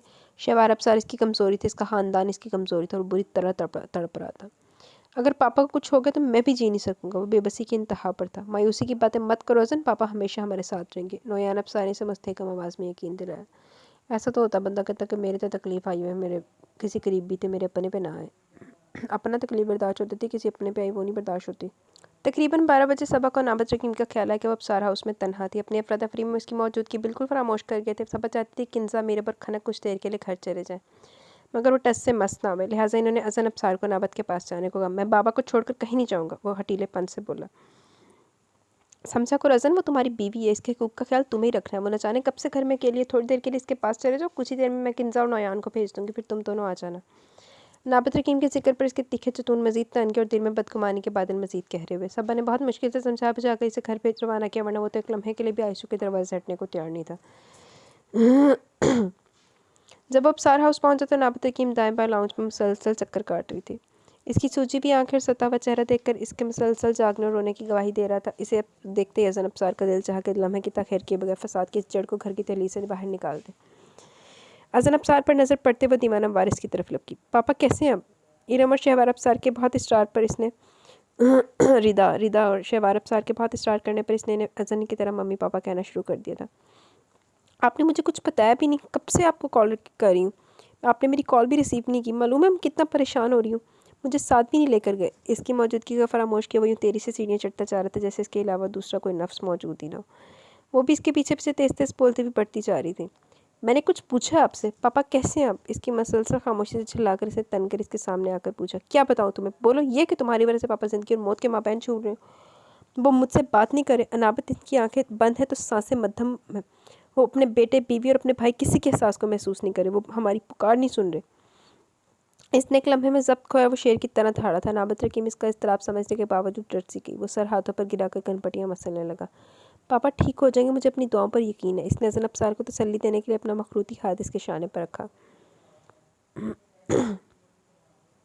जिससे इसने ज़ोरदार झटके से पीछे किया। नाबत रकीम गिरते गिरते बची। तुम्हारी तसल्ली और तशफ़ी के अल्फाज मेरे लिए कोई अहमियत नहीं रखते। मेरे पापा को इस हाल में तक पहुँचाने वाली तुम हो। अगर इन्हें कुछ होगा तो मैं कभी माफ़ नहीं करूँगा। वो इसके कान के पास फनकारा। अनाबत रकीम सहम सी गई। इसकी निगाहों से छलकती बेगानगी से डरा रही थी। मैं पापा की ज़िंदगी के लिए दुआ करूँगी, चाहे आपकी ज़रूरत हो या ना हो। अनाबत रकीम की पलकें भीगने लगी। अज़न अब्सार का अजनबी रवैया इसकी बर्दाश्त से बाहर था। क्यों करोगी तुम दुआ? इसी जैसे इख्तलाफ हुआ, एकदम आगे बढ़ा। अनाबत रकीम एक कदम पीछे। यार मनिया कि तू सदमे च, लेकिन तू तो ओवर ही हो जा रहे हैं, अपने आप तो बाहर ही हो जा रहे हैं। तेरे को पहुँच के दुआ करनी ना। मैं इनसे मोहब्बत करती हूँ जैसे मैं अपने पापा से करती हूँ। मोहब्बत तो तुम मुझसे भी करती हो। कुछ अर्सा पहले तुम मुझसे मोहब्बत की दावेदार थी। वो जहरखंद लहजे में बोला। वो धीरे धीरे आगे बढ़ रहा था। अनाबत रकीम होले होले पीछे। अचानक इसके कदम थम गए। इसके अकब में दीवार ने रुकावट डाल दी थी। वो पूरी तरह दीवार से लगकर खड़ी होगी, मगर अज़न अब्सार के कदमों की पेशकदमी जारी थी। फासला कम होने लगा, कदमों की दूरी सिमटने लगी। इसने अगली आने वाली साथ देखने से कबल ही आंखें मोड़ी। बोलो। इसकी बाज़ गश्त पूरे इसरार सन्नाटे में उभरी तो इसने निगाहें वाकी। मैं तो अब भी आपसे मोहब्बत की दावेदार हूँ। इसने बेबसी से तराप किया। अज़न अब्सार इस्तज़ाइया हंसा। कैसी मोहब्बत? इसकी तेज़ निगाहें नाबत रकीम के वजूद पर जमी थी जो हौले हौले थरथरा रहा था। इसकी निगाहों के शोले नाबत रकीम को जलाकर खाकस्तर कर देना चाहते थे। न जाने क्यों अज़न अब्सार जिसे बहुत अजनबी लग रहा था। रात को पर इसरारियत और अज़न अब्सार के बदले त्वार दोनों मिलकर इसके हवास मुख्तल कर रहे थे। मैं आपकी खुशी चाहती हूँ और कोई तशरीह नहीं मोहब्बत की मेरे पास। इसकी आवाज़ सरगोशे में ढलने लगी। मेरी खुशी? इसने सवालिया अंदाज अपने और अपने माबैन एक कदम का फासला भी ख़त्म कर दिया। इसने दोनों हाथ दाएं बाएं दीवार पर इसके शाने के ऊपर यूं जमाए कि इसके हाथ नाबत रकीम के कानों की लोंच छूने लगे। इनके दरमियान 2 इंच का फासला था जो वो दानिस्ता छोड़ के। इसके सांसों की गर्मी नाबत रकीम को अपने चेहरे पर बड़ी वाज़ेह महसूस हो रही थी। इसकी बेपनाह कुर्बत पर वो मोम की तरह पिघलने लगी। इसे अपना वजूद न जाने की जलता महसूस हुआ। मेरी खुशी इसी में कि तुम हमारी ज़िंदगी से कहीं दूर चली जाओ। अज़न अब्सार के दिलो दिमाग में किसी नाबत रकीम के लिए कोई जगह नहीं। इसका गंभीर आवाज़ में कहा कि अगला मुतालबा इसकी रूह कब्ज़ करने को काफ़ी था। एक लम्हे में वो इस शख्सियत के सहर और गुर्बत के एहसास से आज़ाद हुई थी। बहुत बेयकीन निगाहों से इसने अज़न अब्सार को देखा था, जिसकी आंखों की जोत में नफ़रत की लपक थी। चेहरे के तासुरात में नापसंदीदगी की छाप थी और दीवार पर जमे हाथों में इसे ख़त्म कर देने की सख्ती थी। ऐसा जुल्म मत करे, मैं आपसे दूर नहीं रह सकती। निगाहें नीचे रखते हुए इसने गोया फरियाद की। आंसुओं ने आंखें धुंधला दी थी। बस करो नाबत, ये झूठे आंसुओं और दावे किसी और को दिखाना। वो एक झटके से पीछे हुआ। नाबत रकीम के आसपास इस शख्स के एहसास से जलती आग बुझी थी। इसने सर उठाकर देखा। वो दूर जा चुका था। अभी नहीं तो वो हमेशा से इससे दूर था। इसकी दस्तरस से दूर नाकाबिले रसाई। अगर मैं यहाँ से चली जाऊँ तो आप मेरे जज्बों की पाकीज़गी और सच्चाई पर ईमान ले आएंगे? वो एक बार फिर किस्मत आजमा रही थी। निगाहों में उम्मीद और यास के दिए जल रहे थे। बहते आंसू समेत वो इसके सामने थी। अज़न अब्सार से देखकर ठटक गया। इसकी मतवारम आंखें और थके थके निढाल वजूद को बहुत गौर से देखा। ठीक है, अगर आपका यही तकाजा तो मैं यहाँ से चली जाऊँगी। मुझे आपकी खुशी के लिए जुदाई का ये सौदा मंजूर है। नमकीन आंसुओं के दरमियान ये अल्फाज कैसे इसकी ज़ुबान से अदा हुए ये सिर्फ नाबत रकीम जानती थी। धड़कनों में अजीब इश्तियाल बरपा था तो दिल में एक लाशऊर सी पकड़ धकड़ मची थी। इससे पहले वो कोई जवाब देता इसके मोबाइल बेल करने लगा। हाँ बोलो नयान, क्या तुम सच कह रहे हो? पापा का होश आ गया। मैं आ रहा हूँ, मैं 10 मिनट में पहुँच रहा हूँ।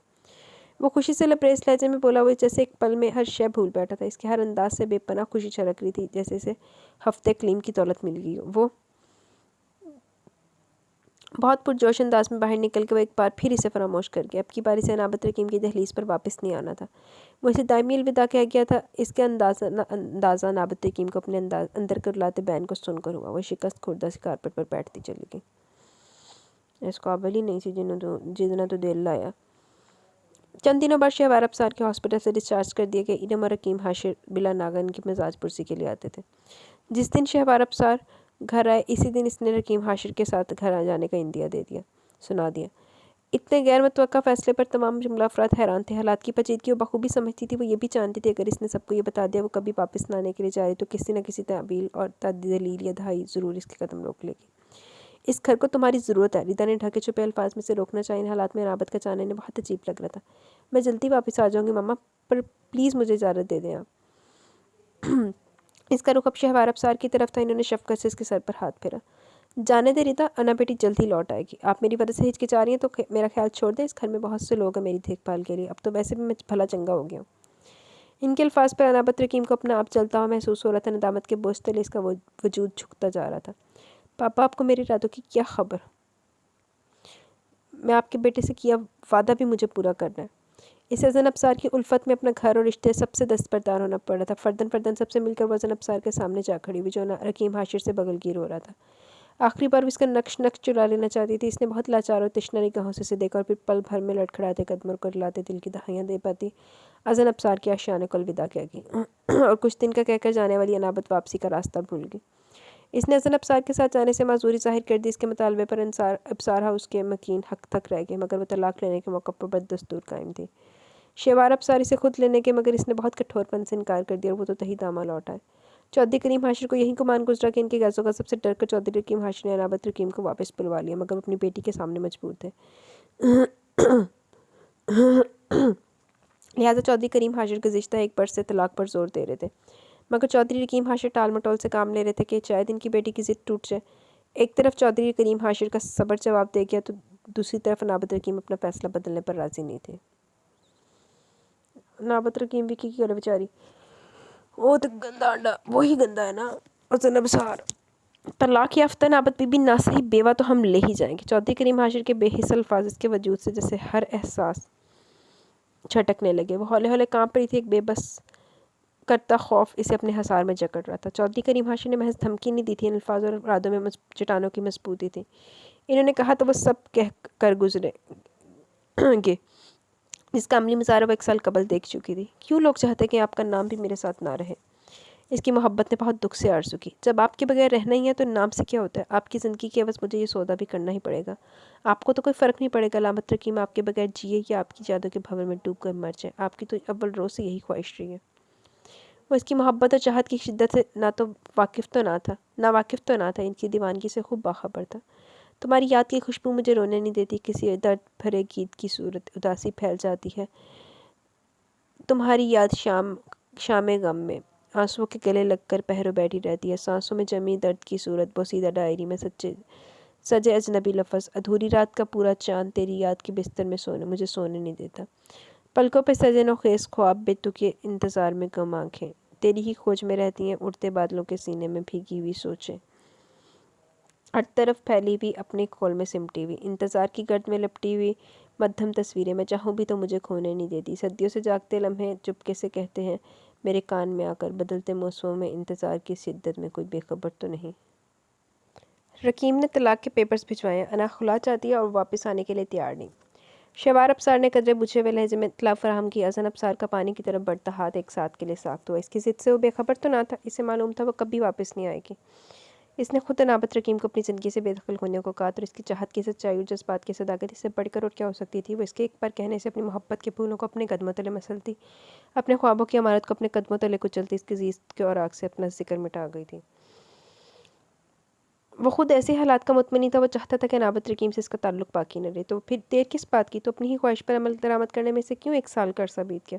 वो चाहकर भी इसे अपनी ज़िंदगी से खारिज नहीं कर पाया। वो किस चीज़ से भाग रहा था? उन्होंने छितरां दी कमी आ, इज्जत नहीं पच रही है। इज्जत ना देंदी सी ना कुड़ी, इज्जत उदों भी नहीं पची तो हुण जे डिवोर्स मंग रही तो हुण भी हुण उदों हुण एहसास होएगा जी हाय मेरी एड्डी सोहनी कुड़ी छड़ दित्ती। हसन बेटा मैंने कुछ पूछा है। इसे गुमसुम देखकर शहवार अफसार ने कोई याद दहानी करवाई। जी पापा क्या कहा आपने?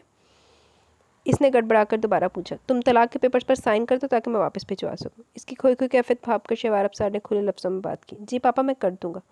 वो बदिक्कत तमाम कहता जल्दी से अपनी नशिस्त छोड़ गया। इसने अफ्तारी से भी हाथ खींच लिया। वो गाड़ी निकाल कर बेमकसद सड़कों पर घूमने लगा, मगर इस तरह था कि फैलता ही जा रहा था, दर्द था कि बढ़ता ही जा रहा था। सब कुछ हंस पे मंशा था, तो फिर ये बेकली क्यों? वो खुद समझने से कासिर था। न जाने कितनी देर वो बेकरार से सड़कें नापता रहा। तेरे बगैर ना होना यही चाहिए, बल्कि तेन छित्तर पैने चाहिए। लै लवे तेरे को डिवोर्स, तेरे बगैर नाल रहना चंगा कली रह लवे। थक कर इसने कदरे सुनसान किनारे पर गाड़ी रोक दी और सीट से सर टका दिया। कुछ ही देर बाद सेल की मखसूस टोन बजने लगी। इसने उतार कर सेल फोन देखा। नंबर गैर शनासा था। किसी की असलियत के ज़रिए से इसने कॉल रिसीव की। हेलो। वो बेजारी से गोया, पर दूसरी तरफ गहरी खामोशी थी। वो उकताकर कॉल डिस्कनेक्ट करने वाला था जब अचानक इसके दिमाग में झमाका सा हुआ। वो हैरान सा सीधा, पर लम्हों में दिल ने दूसरी तरफ अनाबत रकीम के होने की गवाही दी। अनब प्लीज़, अनब बोलो, ये तुम हो ना? वो तस्दीक के लिए मचल उठा। इसकी आंखें सुर्खी माइल हो रही थी। जबत की तनावी का छूटने को थी। दूसरी तरफ से हल्की हल्की सिसकियों की सदाएं बुलंद हो रही थी। वो बोलने का कसद करी थी, मगर आवाज़ हलक में दम तोड़ गया। ज़ैनब सार की आवाज़ में बेताबियाँ बढ़ने लगी। चंद लम्हे से पुकारने के बाद वो खामोश हो गया। वो बहुत गौर से इसकी डूबती उभरती सांसों के ज़ीरो बम को महसूस करने लगा। इसकी आवाज़ की शक्ल इख्तियार करती सिसकियों को किसी रस की तरह अपने कानों में अंडेलने लगा। दिल पर जैसे सुकून का बादल मंडलाने लगा। एकदम ही इसको करार आया था।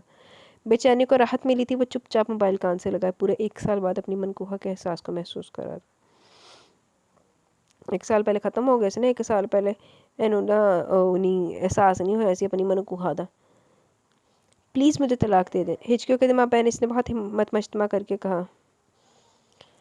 इसकी आवाज़ ने हसन अफसार के इत्मीनान में हलचल मचा दी। इसके लहजे में ऐसा दर्द था, हसन अफसार तड़प कर रह गया। इसका अंदर तक छलनी हो गया। इसके जवाब का इंतज़ार किए बगैर इसने कॉल काट दी। शायद मज़ीद सबक की ताब न थी इसमें। हसन अफसार कितनी देर खाली खाली निगाहों से मोबाइल की जगमगाती स्क्रीन देखता रहा। जो बात इसे गुज़िश्ता एक वक्त समझ नहीं आई थी, वो बात अनाबत रकीम की एक सिसकी समझा गई थी। तमाम गुत्थियाँ सुलझ की, रास्ते शफाफ थे। हसन अफसार को बस कदम बढ़ाना थे। हसन अफसार ने जुत्तियाँ दी कमी है। 1 साल ला रहे थे हसन अफसार ने अपनी फीलिंग समझ गए। कितनी अजीब बात थी। ख्याल इसके चश्मे तसव्वुर, इसकी सोच के दायरे जहन के पर्दे दिल की धड़कन में कहीं भी नहीं थी। वो कहीं नहीं थी, ना पहले ना अब। तुमने साइन कर दिया? शहवार अफसार ने अगला जुमला अदा किया। नहीं, इसने कहा और प्लेट पर झुक गया। मैं इसे तलाक नहीं दूंगा, इसने पुरसकून अंदाज में इतला दी। मगर अना आने के लिए राजी नहीं। शहवार अफसार उलझे। वो आप मुझ पर छोड़ दें, आप बस कल जाकर अपनी बहू को ले आए। इसने हल्के फुल्के लहजे में कहा, जैसे सब कुछ पहले से तयशुदा हो। अगर इसने आने से दोबारा इनकार कर दिया तो तुम्हारे पापा को मायूस लौटना पड़ेगा। शहवार अफसार की बेचारीदा ने कहा। इनकी आवाज़ में पहले तजर्बे बोल रहे थे, खदशात भी थे और वहम में भी। मैंने कहा ना मामा, इंशाल्लाह अब ऐसा नहीं होगा। वो पुरयकीन अंदाज में बोला। 3 दिन बाद चांद रात थी और फिर ईद। इसके वक्त पास वक्त बहुत कम था। इसने फ़ोन करके तमाम सूरत हाल रकीम हाशिर को समझा दी कि अनाबत रकीम को हर सूरत शहवार अफसार के साथ रुखसत किया जाए। बाकी चौधरी करीम हाशिर का वो मुकम्मल तौर पर बंदोबस्त कर चुका था, कानूनी तौर पर भी और अपने तौर पर भी। और अनाबत शहवार अफसार को एक बार फिर अपने घर देकर शिश्तर रह गई। इनके रूबरू इनकार करने की हिम्मत इसमें बाकी न थी। वो उल्टे कदमों वापस लौट आई। अपने बाप की इज्जत की लाज रख लो ना बेटी। रकीम हाशिर के अल्फाज से नदामत से चूर करके वो बेसाख्ता 2 कदम पीछे हटी। इसकी ज़ात की बका के लिए, इसके दुख की परछाइयों से बचाने के लिए इसके वालिदैन ने क्या क्या नहीं किया था। बदले में इसने इन्हें अजियत के और तो कुछ भी नहीं दिया था, मगर वो ये अजियत देने पर भी मजबूर थी। इसके बाप की इसकी वजह से न जाने किस किस के सामने सर झुकाना पड़ा, किन किन हालात का सामना करना पड़ा। मैं अपनी सारी ज़िंदगी तुम्हारी ठोकरों में गुजारने को तैयार हुआ ज़ैनब सार, मगर इस पल में अपने बाप को नामुराद नहीं भेज सकती। एक दफ़ा अपने बाप की बात मानकर तुमने मुझे अपनाया, तो आज मैं अपने बात भी मानकर मैं खुद से और तुमसे किया है तोड़ रही हूँ। तुम्हारे नाम का तो मतलब ही आज ही है, तो फिर ये अकड़ किस लिए अनाबत बीबी? जाओ खुद को वक्त के धारे पर छोड़ दो, किसी अच्छे की उम्मीद मत रखना। इसने बेहिसी से सोचा। पापा मैं आपकी लाज हूँ तो मैं आपकी लाज ज़रूर रखूँगी, इसने रंधी हुई आवाज़ में कहा। मैं वापस आ रही हूँ ज़ैनब सार, पहले से ज़्यादा ज़िल्लत और रुसवाई सहने के लिए। इसका दिल दर्द से भेजा जा रहा था। अजीब तोड़ फोड़ मची थी। गुजरे ज़ख्म फिर ताज़ा होने लगे। वो शहवार अफसार के साथ अफसार हाउस रवाना होने को थी जब चौधरी करीम हाशिर के ज़बरदस्त एक्सीडेंट ने इनकी हवास मुख्तल कर दिए। वो सब उल्टे कदम अस्पताल पहुंचे। चौधरी करीम हाशिर की रीढ़ की हड्डी बुरी तरह मुतासर हुई थी। अजीब लाचारी और बेबसी की ज़िंदगी शुरू होने वाली थी। रकीम हाशिर इरम और अनाबत की तड़प देखकर वो नादिम हुए जा रहे थे। खुदा की बेआवाज़ लाठी का मतलब इन्हें समझ आने लगा था। सदियों से जो सलूक इन्होंने इस मासूम मखलूक के साथ रवा रखा, वो बद्दुआओं की सूरत में इनके आस पास गूंजने लगा था। ये तो होता ही है, जितना अल्लाह की लाठी बेआवाज़ होती है। जब अल्लाह अपनी किसी की रस्सी दराज रखता तो दराज रखते, लेकिन जब खींचता तो अगले लग पता जाता। एहसास एक ऐसी दौलत है जिससे सरफराज हो जाए वो मोहब्बतों का पुजारी बन जाता है, और जिससे वो खुदाए बुजुर्गों बदतर छीन ले वो तमाम उम्र तड़पता है। चौधरी करीम हाशिर भी अपनी नाइंसाफ़ी और दुख की तकसीम भाप गए थे। इन्होंने हाथ फैलाकर अनाबत रकीम से माफ़ी तलब की। अपने किए पर बड़ा पछतावा महसूस कर रहे थे कि अज़न अबसार तमाम बंदोबस्त कर चुका था, मगर इसे कोई रुकावट पेश नहीं कि खुदा सबसे बड़ा कारसाज है। कुदरत ने तमाम गुंजलक खोल दिए थे, रास्तों के साथ दिल भी साफ़ हो चले थे, और जो काम कुदरत इलाही कर दे वो ज़्यादा बेहतर और हिकमत से भरा हुआ होता है। अनाबत रकीम चांद रात को अबसार हाउस के मकीन और चौधरी करीम हाशिर के बहुत इसरार पर इनकी दुआओं और रज़ायत रुखसत होकर पूरे 1 साल बाद अपने हकीकी मस्कन को लौट आई। चौधरी करीम हाशिर अपनी ज़िंदगी में इसे खुशबाश देखना चाहते थे, बकौल इनके इसे खुश देखकर वो समझे कि इनकी गुनाहों की कुछ हद तक तलाफ़ी हो गई और इब्सार हाउस आ चुकी थी, जहाँ एक और महाजिज़ का मुंतज़िर था। देखो, पिछले साल भी मैंने तुम्हारे हाथों पर मेहंदी लगाई थी और इस साल भी मैं ही लगा रही हूँ। किंजा ने इसे याद दिलाया तो वो खूबसूरत याद तबस्सुम बनकर इसके होंठों पर बिखर गई। इब्सार हाउस में इसका बहुत पुरजोश इस्तकबाल किया गया। तमाम अफराद ने इसे हाथों हाथ लिया। जगमगाते चेहरे इसकी आमद पर खुशी की मुहर सबत कर रहे थे। सब लोग अपनी अपनी जगह मुतमईन थे, बेकल थे। महज अनाबत रकीम की ज़ात जो किसी सूरत अज़न अबसार का सामना नहीं करना चाहती थी, इसका दिल इसके सामने का सोचकर अभी से घबराने लगा। अगला दिन ईद का था। मसरतों और चाहतों से लबरेज, खुशियों और चाहतों की खुशबुओं से गूंदा। सारा दिन मसरूफियत की नज़र हो गया। मेहमानों का तांता बंधा हुआ था। वो किंजा सुबह से किंजा के साथ किचन में मसरूफ़ थी। इधर से इधर उधर बेतकल्लुफ़ से हुक्म चलाती, भागती दौड़ती वो बरसों से इसी घर की मकीन लग रही थी। ईशा की नमाज की अदायगी के लिए अपने कमरे में आई सदशुक्र के अज़न अबसार बाहर अपने दोस्तों के साथ मसरूफ़ था। इसने जल्दी जल्दी नमाज अदा की और एक बार फिर किचन का रुख किया। यही बेहतरीन पनाहगाह थी। तुम मेरी शादी पर नहीं आई ना? किंजा ने मसनूई खफकी से घूरा। तुम रुक जाती ना, आखिर तो मैंने आना ही था, लेकिन तुम्हें तो खुद नौयान भाई के पास जाने की जल्दी थी। इसने भी बराबर जवाब दिया तो किंजा का शिकवा करके घबराई। बहुत मुँह फट हो गई हो। अभी हसन भाई अबसार को भेजती हूँ, संभाले अपनी बीवी को। बर्तन कैबिनेट में रखते हुए इसने धमकी दी तो अनाबत रकीम के मुस्कुराते लब खुद ब खुद सुकड़ गए। तारीकी बढ़ती जा रही थी, वक्त सिरकता जा रहा था, मगर वो कमरे में जाने के एहसास से ही घबरा रही थी, जहाँ अज़न अबसार की मौजूदगी यकीनी थी। किंजा को इसने ज़बरदस्ती किचन से रुखसत किया, इस वादे के साथ कि वो भी जल्दी अपने कमरे में चली जाएगी। एक कप चाय किंजा? अज़न अबसार ने किचन में झांक कर कहा तो किंजा की जगह अनाबत रकीम को पाकर खफीफ सा हो गया। चलो तुम ही ले आओ। हुक्म सादर करते हुए चलता बना सीढ़ियाँ चढ़ते हुए किंजा से मिल गई। कुछ ख्याल करो किंजा, नई नवेली दुल्हन को सुबह से काम पर लगाया हुआ है। नई नवेली नहीं अज़न भाई, 1 साल पुरानी है, लेकिन क्या करें, आपको तो हर मिनट हर लम्हा मोहतरमा नहीं लगेगी, इसने मानी खेजी से कहा। तो अज़न अबसार मुस्कुराता हुआ आगे बढ़ गया। अज़न अबसार के हुक्म पर अनाबत रकीम किलस करेगी। इतनी रात को चाय की क्या तलब? इसने तब कर सोचा। तमाम लोग सोने के लिए जा चुके थे। मुलाजिम अपने क्वार्टर्स में थे। कोई जी नफ्स न था जिसके हाथ वो चाय भिजवाती। चढ़ती कुर्ती वो खुद ही चाय बनाकर ऊपर तक चली आई, मगर अंदर जाने के ख्याल से इसे झुरझुरी सी आ गई। बहरहाल बोझल कदमों से इसने खुद को घसीट कर अंदर जाने पर आमादा किया। वो टेरेस पर फिजा का ठंडक से महवे गुफ्तगू था। इसकी मौजूदगी का एहसास करके मुड़ा। इसने खामोशी से चाय पेश कर दी। इसने ट्रे से कप उठाकर होंठों से लगा लिया। मेरा टेस्ट ख़राब हो गया, तुम्हारे हाथों में जायका आ गया। इसकी आवाज़ पर नाबत रकीम ने वापसी के लिए मुड़ते कदम रोक दिए। वो कमरे में आ चुका था और मसनूई हैरत से पूछ रहा था। जवाबन वो लब को चलती रही। चाय बहुत अच्छी बनी है, वो तारीफ़ कर रहा था। इसका अंदाज़ दोस्ताना नहीं था तो भड़कीला भी नहीं था। इसने चाय साइड टेबल पर रखी और भरपूर अंदाज में इसकी तरफ मतवज्जा हुआ। आखिर वो खड़ी आ ही की जिससे अनाबत रकीम भाग रही थी। इसे लगा वो अभी से जलील करके इसे अपने कमरे से बाहर निकाल देगा, मगर इसकी हैरत की इंतहा नहीं जब इसने अनाबत रकीम का बायां हाथ थाम लिया। इसने हैरत से देखा। ऐसे क्या देख रही हो? शरई और कानूनी दोनों हक महफूज रखता हूँ। इसने जैसे इसकी मालूमात में इजाफा किया। ओ, तो अज़न इब्सार समझौता करने पर राज़ी हो गए।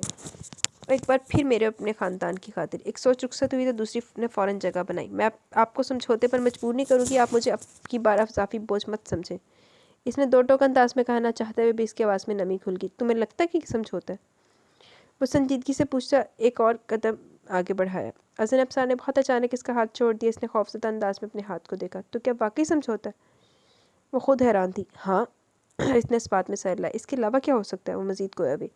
प्यार भी तो हो सकता है। वो बहुत गौर से इसे देख रहा था। हाँ हो सकता है, इसने इत्तफ़ाक़ किया, लेकिन मेरे लिए नहीं, हया के लिए। अनाबत रकीम की दीवार हमेशा आपके और इसके माबैन तनी रही है। इसने पल के छपक छपक कर आंसू पीछे तक ले। अज़न अबसार जीप भर कर बदमज़ा हुआ था। आहो तेरे वास्ते हाले भी दुल्हन बन के सज के बैठी होंगी तेरे वास्ते, डंगर जिया। और अगर मैं कहूँ कि इस दिल के हर कोने में हयानी अनाबत अबसार की मोहब्बत के दिए रोशन है, तो क्या तुम मेरे जज्बों की सदाकत पर ईमान ले आओगी? मध्यम सी रोशनी में इसके तासुरात देख नहीं पाई, लेकिन इसके लहजे की शिद्दत ज़रूर महसूस हो गई थी।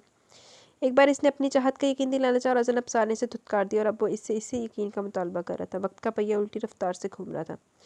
हाँ ना, मुझे इकरार कर लेने दो, ये मुझे तुमसे मोहब्बत है, आज से नहीं, इस वक्त है जब पहली बार तुम्हारा अक्स मेरी आंखों में झिलमिलाया।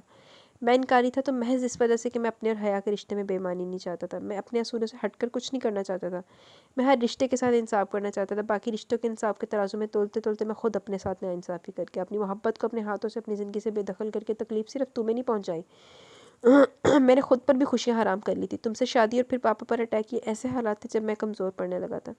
मैं बहुत डर गया था ना, पापा को खोने का हौसला मुझ पे नहीं था। मैंने अपना सारा खौफ तुम्हारे वजूद में मुंतकिल कर दिया। मगर ये सच है, अनाबत अज़न अब्सार के बगैर अज़न अब्सार एक लम्हा के लिए चैन से नहीं रह सका। इसकी रातें भी बेचैनी से बिस्तर पर करवटें बदलती गुजरी हैं।